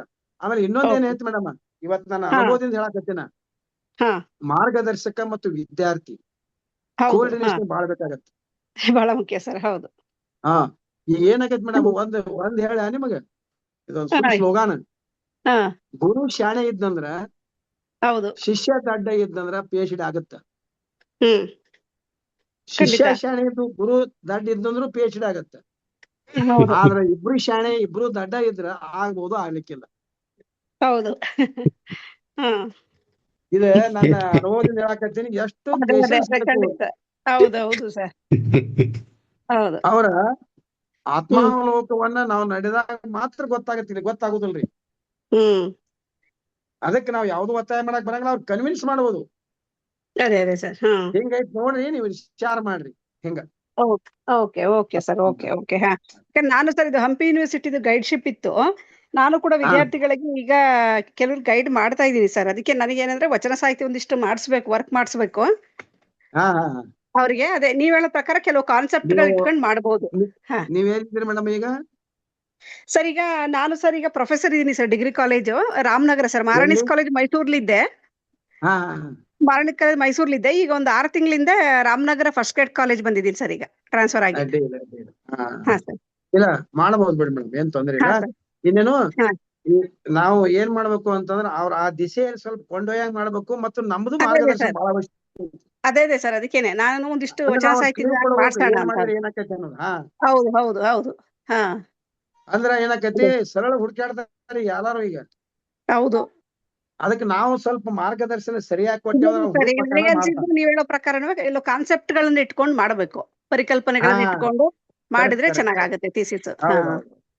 ಹಾ okay, thank you sir. Thank you. Thank you madam. Thank you. Thank you. Devamani ಅವ್ರಿಗೆ ಧನ್ಯವಾದಗಳು. Thank you sir. Thank you. ಆಗ್ಲೇ ಹೇಳಿದಾಗೆ ಜೂನ್ ಮೊದಲನೇ ವಾರ ಅಥವಾ 2ನೇ ವಾರದಲ್ಲಿ please try to give us a presentation. ಸರಿ ಸರ್. ನೆಕ್ಸ್ಟ್ ಓಕೆ ಸರ್, ನಾನು ಜೂನಲ್ಲಿ ನಿಮ್ಗೆ ಒಂದು ಮಾಡ್ಕೊಡ್ತೀನಿ. Okay sir. Thank you sir. ಈಗ ಮೊನ್ನೆ ಈ ಗ್ರಂಥ ಭಂಡಾರಿ ಶಾಂತರಸರ ಬಗ್ಗೆ ನಮ್ಮ ಮನ್ಯಾಗ ಮಾತಾಡ್ಯಾರ. ಒಮ್ಮೆ ಯಾವಾಗಾರ ಹೇಳ್ರಿ, ನಮ್ಮ ಮನೆಯವರು ಮಾತಾಡ್ತಾರೆ. ಏನ್ ತೊಂದ್ರಿನ? ಎಸ್ ಸರ್ ನೋಟ್ ಮಾಡ್ಕೊತೀನಿ. ಮಾಡ್ಕೊಂಡ್ರಿ. ಮೊನ್ನೆ ನಾವ್ ಏನ್ ಮಾಡ್ತೇವೆ, ಪ್ರತಿ ತಿಂಗಳ ವೀರಶೈವ ಲಿಂಗಾಯತ ಸಮುದಾಯ ಭವನದೊಳಗ ಪ್ರತಿ ತಿಂಗಳ 1ನೇ ರವಿವಾರ ಮತ್ತು 3ನೇ ರವಿವಾರ ಮಾಡ್ತೇವೆ. ಅವ್ರು ಚೆನ್ನಾಗಿ ಮಾಡಿದ್ದಾರೆ. ಈ ಒಂದು ಆರ್ಟಿಕಲ್ ಬರೆದು ಹಾಕಿವ, ಅದನ್ನ ಆದ್ರೂ ಆಗ್ಬೋದು, ಬರ್ಬೋದು. Okay sir. ಓಕೆ ಸರ್, ತಮ್ಮ ತುಂಬಾ ಧನ್ಯವಾದಗಳು. ಎಲ್ಲ ಬಹಳ ಅವಕಾಶ ಮಾಡಿಕೊಟ್ರಿ. ಅದು ಅವಕಾಶ ಭೇಟಿ ಆಯ್ತು, ಚಲೋ ಆತ. ಸರ್ ನೆಕ್ಸ್ಟ್ ವಿಜಯಲಕ್ಷ್ಮಿ ಪುಟ್ಟಿ ಅವ್ರು ಮಾತಾಡ್ತೀರಾ?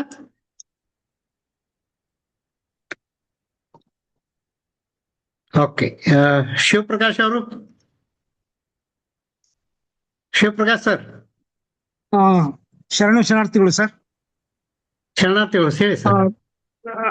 ಡಾಕ್ಟರ್ ಐವಳ್ಳಿ ಸರ್ ಬಹಳ ಅದ್ಭುತವಾಗಿ ಸಂಶೋಧನಾ ಸಂಸ್ಥೆ ಬಗ್ಗೆ ನಮಗೆ ಸವಿಸ್ತಾರವಾಗಿ ಕಟ್ಟಿಕೊಟ್ಟಿದ್ದಾರೆ. ಒಂದು ಸಂಶೋಧನಾ ಸಂಸ್ಥೆ ಒಂದು ಚೇತನವನ್ನ ಸಾಹಿತ್ಯಿಕವಾಗಿ, ಆಧ್ಯಾತ್ಮಿಕವಾಗಿ ಹೇಗೆ ಹೊರತರಬಲ್ಲದು ಅನ್ನುವಂಥದ್ದನ್ನ ಬಹಳ ವಿಶೇಷವಾಗಿ ನಮಗೆ ತಿಳಿಸ್ಕೊಟ್ಟಿದ್ದಾರೆ.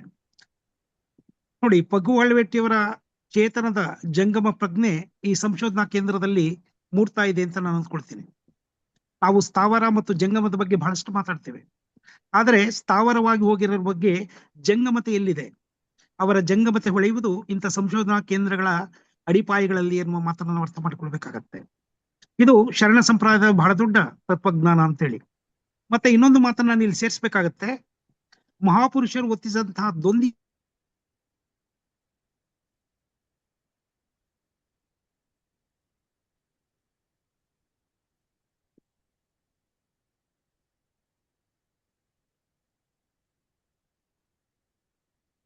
ಸರ್, ನಿಮ್ಮ ವಾಯ್ಸ್ ಬರ್ತಾ ಇಲ್ಲ.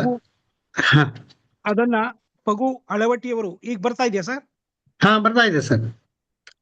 ಸರ್, ಈಗ ನಾನೇನ್ ಹೇಳ್ತಾ ಇದ್ದೆ ಅಂತ ಹೇಳಿದ್ರೆ, ಅನುಭಾವಿಗಳು ಒತ್ತಿಸಿದಂತಹ ದೊಂದಿಯನ್ನ ಹಿಡಿಯುವಂತಹ ಕೆಲಸ ಸುಲಭವಾದಲ್ಲ. ಅಂತ ದೊಂದಿಯನ್ನ ಮೊಟ್ಟ ಮೊದಲಿಗೆ ಪಗು ಹಳವಟ್ಟಿಯವರು ಹಿಡಿತಾರೆ. ಆ ದೊಂದಿಯನ್ನ ಹಿಡಿಯುವಂತ ಇದೊಂದು ರಿಲೇ ತರ ಆ ದೊಂದಿಯನ್ನ ಹಿಡಿಯುವಂತ ಕೆಲಸವನ್ನ ಕಲಬುರ್ಗಿ ಸರ್ ಮಾಡಿದ್ದಾರೆ. ಆ ದೊಂದಿಯನ್ನ ಹಿಡಿದುಕೊಂಡು ಈಗ ಸಾಕ್ತಾ ಇರುವರು ನಮ್ಮ ಹೈವಳಿ ಸರ್ ಅನ್ನುವಂತ ಮಾತನ್ನ ನಾನು ಇಲ್ಲಿಡ್ತೇನೆ. ನೋಡಿ, ನಮ್ಮ ಡಾಕ್ಟರ್ ನೀಲಾಂಬಿಕಾ ಅಕ್ಕ ಅವರು ಹೇಳಿದಾಗೆ ಪಗು ಹಳವಟ್ಟಿಯವರು ವಚನ ಸಾಹಿತ್ಯ ಸಂದರ್ಭದಲ್ಲಿ ಯಾಕೆ ಮುಖ್ಯವಾಗ್ತಾರೆ ಅಂತ ನಾವು ಯೋಚನೆ ಮಾಡಬೇಕು. ಪಗು ಹಳವಟ್ಟಿಯವರು ಇಲ್ಲದೆ ಹೋದ್ರೆ ಸಾವಿರಾರು ಸಂಖ್ಯೆಯ ವಚನಗಳನ್ನ ನಾವು ಓದುವಂತಹ ಪ್ರಮೇಯವೇ ಬರ್ತಾ ಇರ್ಲಿಲ್ಲ, ಓದುವಂತಹ ಸಂದರ್ಭವೇ ಬರ್ತಾ ಇರ್ಲಿಲ್ಲ. ಇವತ್ತು ನಾವು ವಚನ ಸಾಹಿತ್ಯವನ್ನು ಕುರಿತೇನು ಮಾತಾಡ್ತೇವೆ, ಸುಮಾರು 770 ಅಮರ ಗಣಗಳನ್ನು ಕುರಿತೇನು ಮಾತಾಡ್ತೇವೆ, ಸುಮಾರು 235-40 ಇರುವಂತಹ ವಚನಕಾರರನ್ನು ಕುರಿತೇನು ಮಾತಾಡ್ತೇವೆ. ಇವು ಯಾವುದೂ ಕೂಡ ಜಂಗಮ ಪ್ರಜ್ಞೆಯಲ್ಲಿ ಇರ್ತಾ ಇರಲಿಲ್ಲ. ಹಾಗಾಗಿ ಶರಣರಿಗೆ ವಚನ ಸಾಹಿತ್ಯಕ್ಕೆ ಮರುಜನ್ಮವನ್ನು ಕೊಟ್ಟವರು ಪಗು ಹಳವಟ್ಟಿ ಅಂತ ಹೇಳ್ಬೇಕಾಗತ್ತೆ. ಹಾಗಾಗಿ ಎಲ್ಲಿ ಅಪ್ಪ ಬಸವಣ್ಣನ ಫೋಟೋ ಇರುತ್ತೋ ಅದರ ಕೆಳಗಾಗಲಿ ಪಕ್ಕದಲ್ಲಾಗಲಿ ಪಗು ಹಳವಟ್ಟಿಯವರ ಫೋಟೋ ಇರುವಂತದ್ದು ಬಹಳ ಸೂಕ್ತ ಅಂತ ನಾನು ಭಾವಿಸ್ತೇನೆ. ಹಾಗೆಯೇ ಐಹೊಳೆ ಸರ್ ಹೇಳಿದಾಗೆ ನಮ್ಮ ಬಸವ ತತ್ವದ ಪ್ರಕಾರ ಎಲ್ಲ ಕಾರ್ಯಕ್ರಮಗಳನ್ನು ಕೂಡ ವಚನಗಳಿಂದ ಪ್ರಾರಂಭ ಮಾಡಬೇಕು. ಯಾಕಂದ್ರೆ ವಚನ ಅನ್ನುವಂಥದ್ದು ನಮಗೆ ಒಂದು ಸಂವಿಧಾನ ಇದ್ದಾಗೆ, ನಮಗೆ ಒಂದು ಸಂಹಿತೆ ಇದ್ದಾಗೆ. ಹೇಗೆ ಭಾರತ ದೇಶಕ್ಕೆ ಸಂವಿಧಾನ ಇದೆ, ಹಾಗೆ ಶರಣರಿಗೆ ಬಸವ ತತ್ವಗಳು ಒಂದು ಸಂಹಿತೆ ಅಂತೇಳಿ ನಾನು ಭಾವಿಸ್ತೇನೆ. ಇನ್ನು ಈ ಸಂಸ್ಥೆ ಮಾಡುವಂತಹ ತಮ್ಮ ಒಂದು ಡಾಕ್ಟರ್ ವಿಜಯಕುಮಾರ್ ಅವರ ಒಂದು ಗ್ರಂಥವನ್ನು ಕೂಡ ಇವರು ಪ್ರಕಟಪಡಿಸಿದ್ದಾರೆ. ನೋಡಿ, ಇಷ್ಟೆಲ್ಲ ಈ ಕೆಲಸಗಳನ್ನು ಮಾಡುವ ಹೊತ್ತು ನಾನು ಒಂದೇ ಸಲಹೆಯನ್ನ ಅಥವಾ ಒಂದು ಬೇಡಿಕೆಯನ್ನ ನಾನು ಐಹೊಳೆ ಸರ್ ಮುಂದೆ ಇಡ್ಲಿಕ್ಕೆ ಇಚ್ಛೆ ಪಡ್ತೇನೆ. ಸರ್, ನಿಮ್ಮ ಸಂಸ್ಥೆಯಲ್ಲಿ ಡಿಜಿಟಲೀಕರಣ ಅಂತ ನಾವು ಹೇಳ್ತೇವೆ, ಡಿಜಿಟೈಸೇಷನ್ ಅದು ಮೊದಲಾಗಬೇಕು. ಯಾಕಂದ್ರೆ ಬಹಳ ಮುಖ್ಯವಾಗಿದೆ ಏನು ಅಂದ್ರೆ, ತಾಳೆ ಗರಿಗಳನ್ನ ಕಳೆದುಕೊಂಡಂತಹ ನೋವು ನಮ್ಮ ಎದೆಯಲ್ಲಿದೆ. ವಚನ ಸಾಹಿತ್ಯದ ಲಕ್ಷಾಂತರ ತಾಳೆಗರಿಗಳನ್ನು ನಾವು ಕಳೆದುಕೊಂಡು ಬಿಟ್ಟಿದ್ದೇವೆ. ಅದು ಕ್ರಾಂತಿಯೇ ಇದ್ದಿರಬಹುದು, ಕಾಲಾಂತರದಲ್ಲಿ ನಶ್ಯ ಹೋಗಿದ್ದಿರ್ಬೋದು. ಈ ಕೆಲಸ ಮತ್ತೆ ತಮ್ಮ ಸಂಶೋಧನಾ ಕೇಂದ್ರದ ಅತ್ಯದ್ಭುತ ಕೆಲಸಕ್ಕೆ ಅಡ್ಡಿಯಾಗಬಾರದು ಅನ್ನುವಂಥದ್ದು ನನ್ನ ವಿಷಯ. ಒಮ್ಮೆ ಡಿಜಿಟಲೀಕರಣ ಮಾಡುವಂತಹ ಒಂದು ಪ್ರಕ್ರಿಯೆಗೆ ತಾವು ಮಾಡಬೇಕು. ಸುಮಾರು 25,000ಕ್ಕಿಂತ ಹೆಚ್ಚಿನ ಗ್ರಂಥಗಳನ್ನ ತಮ್ಮ ಗ್ರಂಥಾಲಯದಲ್ಲಿ ಹೊಂದಿದ್ದೀರಿ. ಸುಮಾರು 40 ಕಲಬುರ್ಗಿಯರ ಸಂಪುಟಗಳನ್ನು ತಾವು ಪ್ರಕಟಿಸಿದ್ದೀರಿ. ಮತ್ತೆ ಪಗು ಹಳವಟ್ಟಿಯವರ 18-20 ವಚನ ಸಂಪುಟಗಳನ್ನ ಉಳಿಸಿದ್ದೀರಿ. ಇಂತಹ ಒಂದು ಮಹತ್ ಕಾರ್ಯವನ್ನ ಡಿಜಿಟಲ್ ರೂಪದಲ್ಲಿ ಹಿಡ್ಕೊಂಡುವಂಥದ್ದು ಮುಂದಿನ ತಲೆಮಾರುಗಳಿಗೆ ಬಹಳ ದೊಡ್ಡ ವರದಾನವಾಗುತ್ತೆ ಅನ್ನೋದನ್ನ ಅರ್ಥ ಮಾಡ್ಕೊಳ್ಬೇಕು. ಯಾಕಂದ್ರೆ ನೋಡಿ, ನಮಗೇನಾಗಿದೆ ಅಂದ್ರೆ ಈಗ ಪ್ರಸ್ತುತ ಕಲ್ಪನೆಯಲ್ಲಿ ಇದು ನಾವು ಅಮರತ್ವ ಅಂತ ಹೇಳಿದ್ರೆ ತಪ್ಪಾಗುತ್ತೆ. ಆದ್ರೆ ನಮಗೆ ಇವತ್ತಿಗೆ ನಮಗೆ ಪ್ರಾಪ್ತಿಯಾಗಿರುವಂತಹ ಜ್ಞಾನದ ಹಿನ್ನೆಲೆಯಲ್ಲಿ ಶರಣರ ವಚನಗಳಿಗೆ ಅಮರತ್ವ ಕೊಡುವಂತಹ ಕೆಲಸ ಆಗ್ಬೇಕು. ಅಮರತ್ವ ಕೊಡುವಂಥದ್ದು ಕೇವಲ ಪುಸ್ತಕಗಳನ್ನ ಪ್ರಿಂಟ್ ಮಾಡೋದ್ರಿಂದ ಒಂದು ಸ್ವಲ್ಪ ಮಟ್ಟಿಗೆ ಆಗುತ್ತದಾದ್ರೂ ಕೂಡ ಡಿಜಿಟೀಕರಣದಿಂದ ಬಹಳಷ್ಟು ಸಾಧ್ಯವಾಗುತ್ತೆ. ಈಗ ನೀವೇ ಹೇಳಿದಾಗೆ ಅನೇಕ ಆವೃತ್ತಿಗಳು, ಅನೇಕ ಸಂಪುಟಗಳು ಈಗಾಗಲೇ ಇಲ್ಲ. ಆ ಪ್ರಿಂಟ್ ಆಗಿರುವ ಸಂಪುಟಗಳು ಮತ್ತೆ ಸಿಗೋದಿಲ್ಲ. ಆದ್ರೆ ಒಮ್ಮೆ ಡಿಜಿಟೀಕರಣವಾಯಿತು ಅಂತ ಹೇಳಿದ್ರೆ ಅದು ಲೋಕದಲ್ಲಿ ಪ್ರಪಂಚದ ಯಾವ ಮೂಲೆಗಾದ್ರೂ ಅಥವಾ ಯಾವ ಭಾಷೆಯಲ್ಲಾದ್ರೂ ತರ್ಜುಮೆ ಮಾಡೋ ಮಟ್ಟಕ್ಕೆ ಹೋಗುತ್ತೆ ಅನ್ನುವಂಥದ್ದನ್ನ ನಾನು ಹೇಳ್ತೇನೆ. ಸರ್, ಶರಣರ ಅಮೋಘ ಕಾರ್ಯವನ್ನ, ಶರಣರ ಅಪ್ಪ ಬಸವಪ್ಪ ಹಚ್ಚಿದಂತಹ ದೊಂದಿಯನ್ನ ತಾವು ಹಿಡಿದುಕೊಂಡು ಮುಂದೆ ಸಾಗಿದ್ದೀರಿ. ಈ ಕೆಲಸದಲ್ಲಿ ತಮಗೆ ಶುಭವಾಗಲಿ. ಆಯ್ತು, ಅದನ್ನ ಮಾಡ್ತೇವೆ ಸರ್. ಅವ್ರೆ ಅಲ್ಲೇ ಇರ್ತಾವು, ಅದನ್ನ ಡಿಜಿಟಲೀಕರಣ ಮಾಡೋಕಂತ ಹೇಳ್ತೇವೆ. ನೋಡು ಸರ್, ಮಾಡ್ಸೋಣ. ಆಯ್ತು, ತುಂಬಾ ಧನ್ಯವಾದ ಶಿವಪ್ರಕಾಶ್. ಥ್ಯಾಂಕ್ ಯು ಶಿವಪ್ರಕಾಶ್ ಅವರೇ. ನಿಮ್ಮ ಸಲಹೆ ಬಹಳ ಅದ್ಭುತವಾಗಿದೆ, ಡಿಜಿಟಲೈಸೇಷನ್. ಬಟ್ ಅದರಲ್ಲಿ ಒಂದು ಸಣ್ಣ ಪ್ರಾಬ್ಲಮ್ ಲೀಗಲ್ ಪ್ರಾಬ್ಲಮ್ ಬರುತ್ತೆ. ಅದು ಕಾಪಿರೈಟ್ ಆಕ್ಟ್ ಅಲ್ಲಿ it gives a very very big problem. ಅದಕ್ಕೋಸ್ಕರ ಡಿಜಿಟಲೈಸೇಷನ್ ಮಾಡೋದಕ್ಕೆ ದೊಡ್ಡ ಹಿನ್ನಡೆ ಅಂದ್ರೆ ಅದು ಕಾಪಿರೈಟ್ ಆಕ್ಟ್ ಅಂತ ನನ್ಗನ್ಸುತ್ತೆ. ಅದನ್ನ ಮುಂದಿನ ದಿನಮಾನಗಳಲ್ಲಿ ನಾವೆಲ್ಲ ಅದಕ್ಕೆ ಹೋರಾಡಬೇಕು ಅಂತಕ್ಕಂಥ ಮಾತನ್ನ ಹೇಳ್ತಾ ಥ್ಯಾಂಕ್ ಯು ಸರ್. ಶಿವಪ್ರಕಾಶ್ ಅವರೇ ಥ್ಯಾಂಕ್ ಯು. ವಿಜಯಲಕ್ಷ್ಮಿ ಪುಟ್ಟಿ ಅವ್ರು ಮಾತಾಡ್ತೀರಾ? ಓಕೆ. ಅನುಪಮ್ ಪಾಟೀಲ್ ಅವರೇ ನೀವು ಅಪ್ಲೈ ಕೊಟ್ರೆ ಕಾರ್ಯಕ್ರಮದ ಕೊನೆ ಘಟ್ಟಕ್ಕೆ ಹೋಗೋಣ. ಹಾ ಸರ್. ಓಕೆ. ಕಾರ್ಯಕ್ರಮದ ಕೊನೆ ಘಟ್ಟ ಶರಣು ಸಮರ್ಪಣೆ.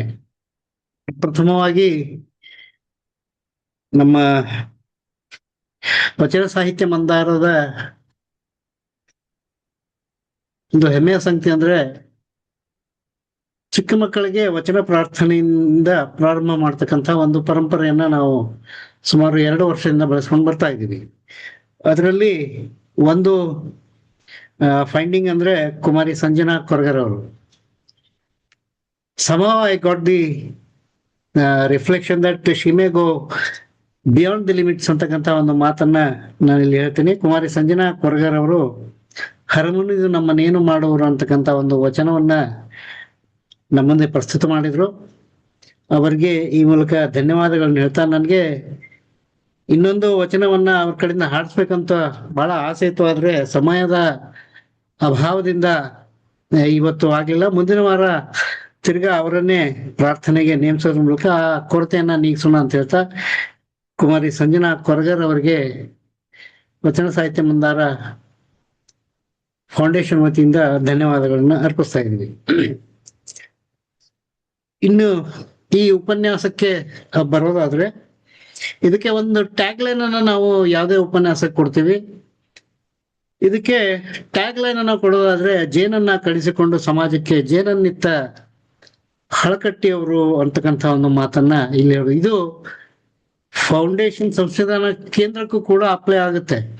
ಅಂದ್ರೆ ಸಮಾಜದಿಂದ ಎಂತೆಂಥ ಸಹಾಯಗಳು ಬರ್ತವೆ, ವಿರೋಧಗಳು ಬರ್ತವೆ, ಅವೆಲ್ಲವನ್ನ ಮೆಟ್ಟಿ ನಿಂತು ವಚನ ಪಿತಾಮಹ ಡಾಕ್ಟರ್ ಫಗು ಹಳಕಟ್ಟಿ ಫೌಂಡೇಶನ್ ಸಂಶೋಧನಾ ಕೇಂದ್ರ ನನಗನ್ಸ್ಬಿಟ್ಟಿದೆ ಒಂದು 10-15 ವಿಶ್ವವಿದ್ಯಾಲಯ ಮಾಡ್ತಕ್ಕಂಥ ಕೆಲಸವನ್ನ ಒಂದೇ ಕೇಂದ್ರ ಮಾಡ್ತಕ್ಕಂಥ ಕೆಲಸವನ್ನ ಮಾಡ್ತಾ ಇದೆ ಅಂದ್ರೂ ಅಡ್ಡಿ ಇಲ್ಲ. ಲೋಕದಂತೆ ಬಾರರು ಲೋಕದಂತೆ ಇಪ್ಪರು ಅಂತಕ್ಕಂಥ ವಚನ ಬಹುಶಃ ಫಗು ಹಳಕಟ್ಟಿ ಅವರಿಗೆ ನೋಡಿ ಬರಂಗಿದೆ ಅಂತಕ್ಕಂಥದ್ದನ್ನ ಡಾಕ್ಟರ್ ವೀರೇಶ್ ಐಹೊಳೆ ಅವರು ಹೇಳಿದ್ದು ಅತ್ಯಂತ ಸೂಕ್ತವಾದದ್ದು ಅಂತ ನನಗನ್ನಿಸ್ತದೆ. 770 ಅಮರಗಣಗಳ ಸ್ಮಾರಕವನ್ನ ಸರಿಸುಮಾರು 1.5 ಕೋಟಿ ರೂಪಾಯಿ ವೆಚ್ಚದಲ್ಲಿ ಅದೊಂಥರ ತೀರ್ಥಕ್ಷೇತ್ರ ಅಂತಕ್ಕಂಥ ನಿಟ್ಟಿನಲ್ಲಿ ಅದನ್ನ ತಯಾರು ಮಾಡಿದ್ದು ಈ ವಿಜಯಪುರ ಜಿಲ್ಲೆಗೆ ಒಂದು ಕೊಡುಗೆ ಅಂತ ನನಗನ್ನಿಸ್ತದೆ. ಈ ಸಂಶೋಧನಾ ಕೇಂದ್ರದಿಂದ ಎಲ್ಲರಿಗಿಂತ ಹೆಚ್ಚಾಗಿ ಅನುಕೂಲ ಆಗ್ತಾ ಇರೋದು ಸಂಶೋಧನಾ ವಿದ್ಯಾರ್ಥಿಗಳಿಗೆ. ಸುಮಾರು ವಚನ ಸಾಹಿತ್ಯದ ಕುರಿತು ನಮ್ಮ ವಚನ ಸಾಹಿತ್ಯ ಮಂದಾರ ಫೌಂಡೇಶನ್ ಕೂಡ ಸುಮಾರು ಇಲ್ಲಿವರೆಗೆ 15 ಜನ ವಿದ್ಯಾರ್ಥಿಗಳಿಗೆ ಆಕರಗಳನ್ನು ಒದಗಿಸಿಕೊಡೋದ್ರಲ್ಲಿ ತತ್ಪರವಾಗಿದೆ. ಅದರಲ್ಲೂ ಒಂದು ಹಂಪಿಯ ವಿಶ್ವವಿದ್ಯಾಲಯದಿಂದ ಒಂದು ಮಾನ್ಯತೆಯಿಂದ ಪಡೆದಂತಹ ಫಗು ಹಳಕಟ್ಟಿ ಫೌಂಡೇಶನ್ ಸಂಶೋಧನಾ ಕೇಂದ್ರದಿಂದ ಇಲ್ಲಿಯವರೆಗೂ 14 ಜನ ವಿದ್ಯಾರ್ಥಿಗಳು PhD ಪಡೆದಿದ್ದಾರೆ. 13 ವಿದ್ಯಾರ್ಥಿಗಳು ಇಲ್ಲಿ ರಿಜಿಸ್ಟರ್ ಆಗಿದ್ದಾರೆ. ನನಗೆ ಅತ್ಯಂತ ಹೆಮ್ಮೆಯ ವಿಷಯ ಅಂತಂದ್ರೆ ನಮ್ಮ ಬಳಗದ ಡಾಕ್ಟರ್ ಉಮಾ ಅಕ್ಕಿ ಹಾಗೂ ಡಾಕ್ಟರ್ ಗಂಗಾಧರ್ ಕೊಡ್ಲಿ ಅವರ 2 ಪುಸ್ತಕಗಳು ಸಂಶೋಧನಾ ಕೇಂದ್ರದಿಂದ ಬಿಡುಗಡೆಯಾಗಿದೆ. ರೇವಣ ಸಿದ್ಧ ಪರಂಪರೆ ಅಂತಕ್ಕಂಥದ್ದು ನಮ್ಮ ತುಮಕೂರಿನವರೇ ಆದಂತಹ ಡಾಕ್ಟರ್ ಗಂಗಾಧರ್ ಕೊಡ್ಲಿ ಅವರ ಸಂಶೋಧನಾ ಪುಸ್ತಕ ಅದರ ಮೂಲಕ ಹೊರಗೆ ಬಂದಿದೆ. ಡಾಕ್ಟರ್ ಉಮಾ ಅಕ್ಕಿ ಅವರಂತೂ ನಮ್ಮಲ್ಲಿ ಚಿಕ್ಕೋಡಿ ತಮ್ಮಣ್ಣಪ್ಪನವರ ಬಗ್ಗೆ ಮಾತನಾಡಿದ್ರು. ಆ ಪುಸ್ತಕವನ್ನ ಪ್ರಕಟಣೆ ಕೂಡ ಮಾಡಿದ್ದು.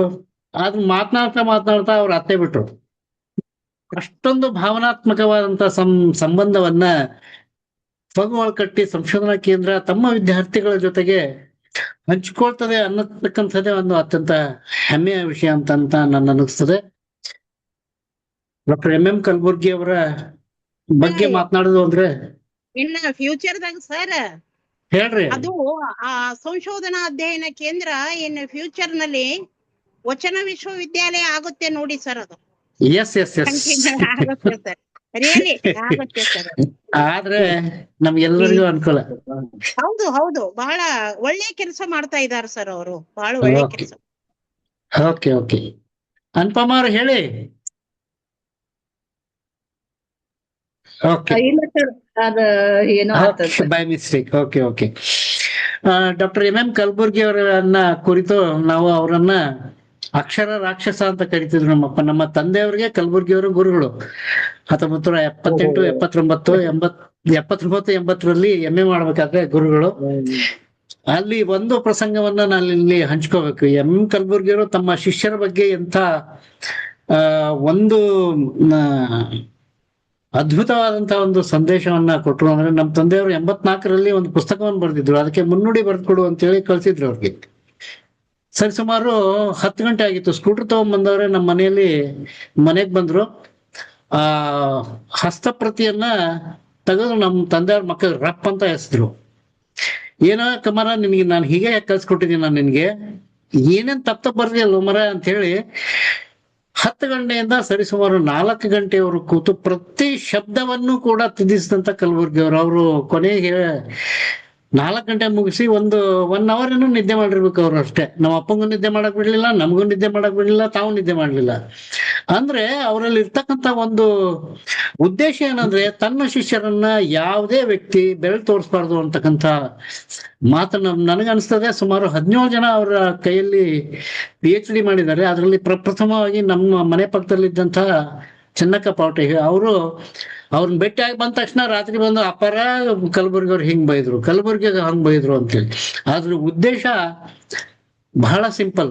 ಅಂದ್ರೆ ಅವರ ಶಿಷ್ಯರನ್ನ ಯಾರು ಬೆರಳು ಮಾಡಿ ತೋರಿಸ್ಬಾರ್ದು ಅಂತಕ್ಕಂಥ ಒಂದು ಚಿಂತನೆಯನ್ನ ಕಲಬುರ್ಗಿ ಅವರು ತಮ್ಮ ಇಡೀ ಬದುಕಿನಿದ್ದಕ್ಕೂ ಬೆಳೆಸ್ಕೊಂಡ್ರು. ನನಗನ್ಸಿದ್ರೆ 700ಕ್ಕೂ ಹೆಚ್ಚು ಸಂಶೋಧನಾ ಲೇಖನಗಳನ್ನ ಪ್ರಕಟಿಸಿದ ಅಪ್ರತಿಮ ಸಾಹಸಿರು. ನನಗನ್ಸಿದ ಮಟ್ಟಿಗೆ ಕಲಬುರ್ಗಿ ಅವ್ರ ಬಗ್ಗೆ ಮಾತಾಡ್ತಾ ಹೋದರೆ ಅದೊಂದು ವರ್ಷನೇ ಬೇಕು ಅಂತ ನನಗನ್ಸದೆ.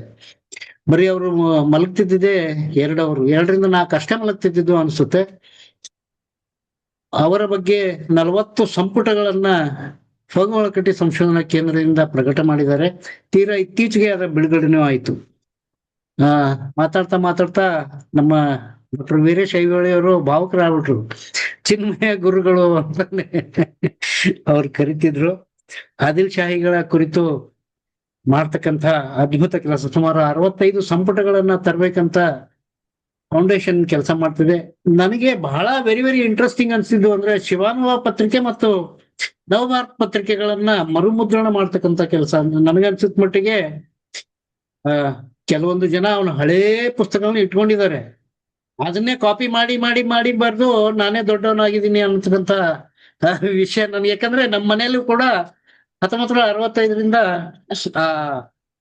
ಶಿವಾನುಭವ ಪತ್ರಿಕೆಗಳಿದ್ದಾವೆ. ಆ ಲೇಖನ ನೋಡಿದ ತಕ್ಷಣ ಗೊತ್ತಾಗ್ಬಿಡುತ್ತೆ ಅಕ್ಟೋಬರ್ 68ರಲ್ಲಿ ಅದನ್ನೇ ತಿರುಗಿ ಚೀಪಿ ಬರಿತಾ ಇದ್ದಾರೆ. ಸೊ ಅಂತ ಸಂಪುಟಗಳನ್ನ ಮರುಮುದ್ರಣ ಮಾಡಿ ಪ್ರಿಂಟ್ ಮಾಡಿದ್ರೆ ಇಂಥ ಕಾಪಿರೈಟ್ ಏನೇನು ಇರ್ತವೆ, ಕಾಪಿ ಕ್ಯಾಟ್ಗಳು ಇರ್ತವೆ, ಅವರು ಕಡಿಮೆ ಆಗ್ತಾರಂತೆ ನನ್ನ ಅನಿಸಿಕೆ. ಬಹಳ ಅದ್ಭುತವಾದಂತ ಒಂದು ಚಿಂತನೆಯನ್ನ ಬಹಳಷ್ಟು ಕೆಲಸ ಮಾಡ್ತಾ ಇದೆ ವಚನ ಇದರಲ್ಲಿ. ಹಳಕಟ್ಟಿ ಫೌಂಡೇಶನ್ ಚಿತ್ರ ಸಂಪುಟ, ಪತ್ರಿಕೆ ಸಂಪುಟ, ಭಾಷಣಗಳ ಸಂಗ್ರಹ ಇದೆ ನೋಡಿ. Very difficult to article. ಯಾಕಂದ್ರೆ ಆ ಕಾಲಘಟ್ಟದಲ್ಲಿ ವಿಡಿಯೋ ಮಾಡ್ತಕ್ಕಂಥ ಒಂದು ಫೆಸಿಲಿಟಿ ಇರ್ಲಿಲ್ಲ. ಅದನ್ನ ಮಾಡ್ತಾ ಇರೋದು ಬಹಳ ಅದ್ಭುತವಾದಂತ ಒಂದು ಕೆಲಸ. ಹಳಕಟ್ಟಿ ಸಂಶೋಧನಾ ಕೇಂದ್ರ ಮಾಡ್ತಾ ಇರೋದು, ಅದನ್ನ ಸುಂದರವಾಗಿ ಸರಳವಾಗಿ ಒಬ್ರು ನಮ್ಮ ಚಂದ್ರಶೇಖರ್ ಅವರು ಮಾನವಿಯಿಂದ ಜಾಯಿನ್ ಹಾಕಿದ್ರು ಅವರು. ಆಮೇಲೆ ನಮ್ಮ ಸತೀಶ್ ಶೆಟ್ಟಿ ಅವರು ಹಾಕಿದ್ರು.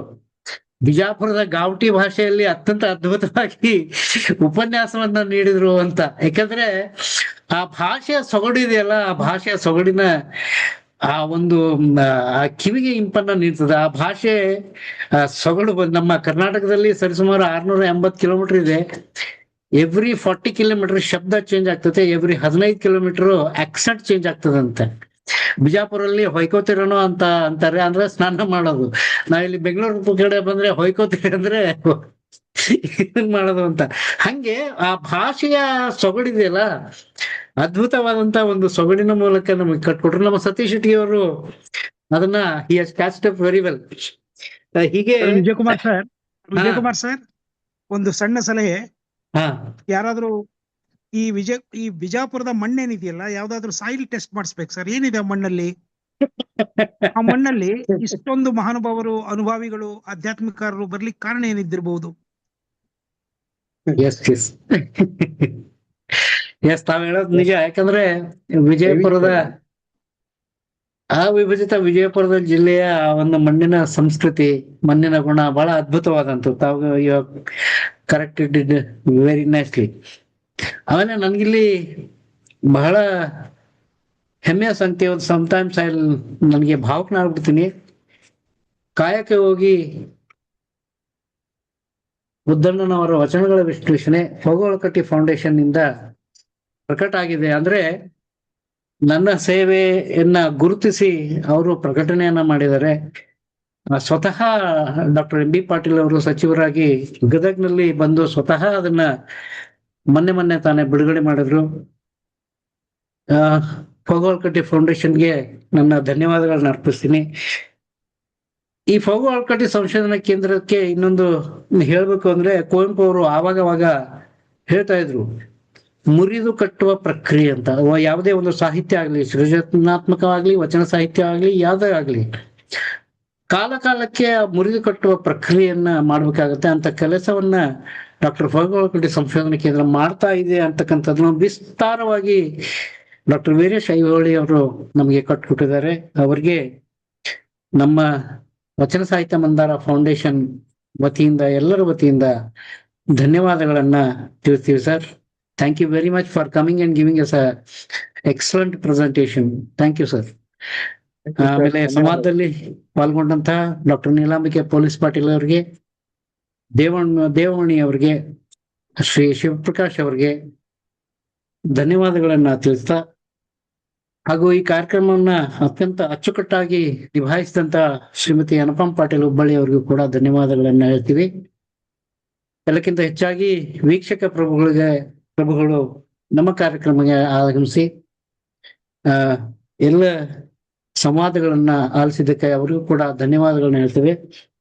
ಡಾಕ್ಟರ್ ವೀರೇಶ್ ಐಹೊಳಿ ಅವ್ರಿಗೆ ನನ್ನೊಂದು ಸಣ್ಣದೊಂದು ವಿನಂತಿ. ಈ ಲೇಖನವನ್ನ ನಮಗೆ ವರ್ಡ್ ಫೈಲ್ ಅಲ್ಲಿ ಕಳ್ಸಿದ್ರೆ ನಮ್ಮ ವಚನ ಸಾಹಿತ್ಯ ಮಂದಾರ ಫೌಂಡೇಶನ್ ವೆಬ್ಸೈಟ್ ನಲ್ಲಿ ಪ್ರಕಟ ಮಾಡಿ ಅದನ್ನ ಶಾಶ್ವತವಾಗಿ ಉಳಿಯುವಂತಹ ಒಂದು ಕೆಲಸವನ್ನ ಮಾಡ್ತೀವಿ ಅಂತ ಹೇಳ್ತಾ, ಮುಂದಿನ ವಾರ ದಿನಾಂಕ 9/5/2026 ಒಬ್ಬ ಅದ್ಭುತ ಉಪನ್ಯಾಸಕಿಯರನ್ನ ಪರಿಚಯ ಮಾಡ್ತಾ ಇದ್ದೀವಿ. ಡಾಕ್ಟರ್ ಸುಜಾತಾ ಕೊಂಬಳಿ, ಧಾರವಾಡದವರು, JSS ಕಾಲೇಜಿನ ಉಪನ್ಯಾಸಕರು. ಅವರು ವಚನಗಳಲ್ಲಿ ವ್ಯಕ್ತಿತ್ವ ವಿಕಸನ ಕುರಿತು ಮಾತನಾಡಲಿದ್ದಾರೆ. ತೀರಾ ಇತ್ತೀಚೆಗೆ ನಮ್ಮ ಅನುಪಮ್ ಪಾಟೀಲ್ ಅವರಿಗೆ ಪರಿಚಯ ಆಗಿದ್ದಾರೆ. ಬಹಳ ಅದ್ಭುತವಾಗಿ ಮಾತನಾಡ್ತಾ ಇದ್ದಾರೆ ಅಂತ ಹೇಳಿದ್ದಾರೆ. ಮುಂದಿನ ವಾರವೂ ಕೂಡ ನಾವೆಲ್ಲರೂ ಸೇರಿ ಹೀಗೆ ವಚನ ಸಾಹಿತ್ಯದ ತೇರನ್ನ, ವಚನ ಸಾಹಿತ್ಯದ ರಥವನ್ನ ಮುನ್ನಡೆಸಕ್ಕಂತ ಒಂದು ಜವಾಬ್ದಾರಿ ನಮ್ಮ ಹೆಗಲ ಮೇಲಿದೆ. ಅದನ್ನ ನಿಭಾಯಿಸೋಣ ಅಂತ ಹೇಳ್ತಾ ಎಲ್ಲರಿಗೂ ಶರಣಾರ್ಥಿಗಳು. ಮೇಡಮ್ ಅವರೇ, you can conclude the meeting please. ಈಗ ವಚನ ಪಿತಾಮಹ ಹಾಗೂ ಹಳಕಟ್ಟಿ ಸಂಶೋಧನಾ ಕೇಂದ್ರದ ಬಗ್ಗೆ ಡಾಕ್ಟರ್ ವಿ ಡಿ ಐಹೊಳಿ ಅವರಿಂದ ಒಂದು ಅದ್ಭುತವಾದ ಉಪನ್ಯಾಸ ಕೇಳಿದ್ವಿ. ಅವ್ರ ಉಪನ್ಯಾಸ ಕೇಳ್ತಾ ನಾವು ಒಂದ್ಸಲ ವಿಜಯಪುರಕ್ಕೆ ಹೋಗಿ ಅದನ್ನೆಲ್ಲ ನೋಡ್ಕೊಂಡ್ ಬರ್ಬೇಕು ಅಂತ ಅನಿಸ್ತು ನನಗೆ. ಖಂಡಿತ ಅದ್ರ ಸಲುವಾಗಿ ಒಂದ್ಸಲ ಬರ್ತೇವೆ ಸರ್. ಅದಕ್ಕೆ ಸೆಂಟರ್ದಾಗ ತೋರ್ಸ್ಬೇಕಂತಾನೆ ಮತ್ ಟೈಮ್ ಒಂದಿದಿಲ್ಲ, ಹಿಂಗ ಇಲ್ಲೇ ಒಂದ್ ಹಾಲ್ನ ತೋರಿಸ್ತಿದೆ. ಓಕೆ ಸರ್, ಕರೆ ಅದ್ ನೋಡಕಂತಾನೆ ಬರ್ತೇವೆ ಸರ್ ಒಂದ್ಸರಿ. ಹಾಗೆ ಅನುಭವ ಮಂಟಪವನ್ನು ನೆನಪಿಸುವಂತಹ ಒಂದು ನಮ್ದು ಈ ಚರ್ಚೆ ನನಗೆ ಎಲ್ಲಾ ಎಷ್ಟಿಷ್ಟ ಅಂತಂದ್ರೆ, ಎಲ್ಲಾ ಕಡೆನೂ ಬರೀ ಉಪನ್ಯಾಸ ಹೇಳಿ ಹೋಗ್ಬಿಡ್ತಾರೆ. ಆದ್ರೆ ನಾವ್ ಅದ್ರ ಬಗ್ಗೆ ಚರ್ಚೆ ಮಾಡ್ತೀವಲ್ಲ, ಅದು ಎಷ್ಟು ಇಂಪ್ಯಾಕ್ಟ್ ಆಗ್ತದೆ ಅಂತಂದು ಇನ್ನು ಗೊತ್ತಾಗೋದಿಲ್ಲ. ಬರ್ರಿ ಬಂದು ನೋಡ್ಕೊಂಡು ಹೋಗ್ರಿ. ಹಾ ರೀ ಸರ್, ಸರ್ ಬರ್ತೇವ್ರಿ. ಇದು ಮೇಡಮ್ ಇದನ್ನ ರೆಕಾರ್ಡ್ ಮಾಡಿರ್ತೀರನ್ನ? ಅಂದ್ರೆ ನಾವು ನೋಡ್ಲಾಕ್ ಮತ್ತೆ ಯಾರಿಗಾರ ನೋಡ್ಲಾಕ್ ಅದಕ್ಕೆ ಎಸ್ ಶೇರ್ ಮಾಡ್ತೀವಿ ಸರ್, ರೆಕಾರ್ಡಿಂಗ್ ಶೇರ್ ಮಾಡ್ತೀನಿ. ಯಾಕಲ್ಲ ಮಾಡ್ರಿ. ನಾನು ಮನ್ಯಾಗ ಕೇಳ್ತಾರೆ ಯಾರ. ಓಕೆ. ಹೀಗೆ ಆಯ್ತು ಪ್ರತಿ ಸರ್, ವಾರ ನಾನು ಒಂದು ವಾರದಾಗ ಬರ್ದು ಕಳಿಸ್ತೀನಿ. Yes sir, yes sir. ಬರ್ದು ಕಳಿಸ್ತೀನಿ ಸರ್, ಒಂದು ವಾರದಾಗ ನಿಮ್ಗೆ ಬರ್ದು ಕಳಿಸ್ತೀನಿ. ಆಯ್ತು sir. Okay. Thank you sir. ಹೀಗೆ ಪ್ರತಿ ವಾರ ಹೊಸ ವಿಷಯಗಳೊಂದಿಗೆ ಹೊಸ ಚಿಂತನೆಗಳೊಂದಿಗೆ ಎಲ್ಲರೂ ಮತ್ತೊಮ್ಮೆ ಸೇರೋಣ ಅಂತ ಹೇಳ್ತಾ ಇವತ್ತಿನ ಕಾರ್ಯಕ್ರಮವನ್ನ ಮುಗಿಸ್ತೇವೆ. ಶರಣ ಶರಣಾರ್ಥಿಗಳು.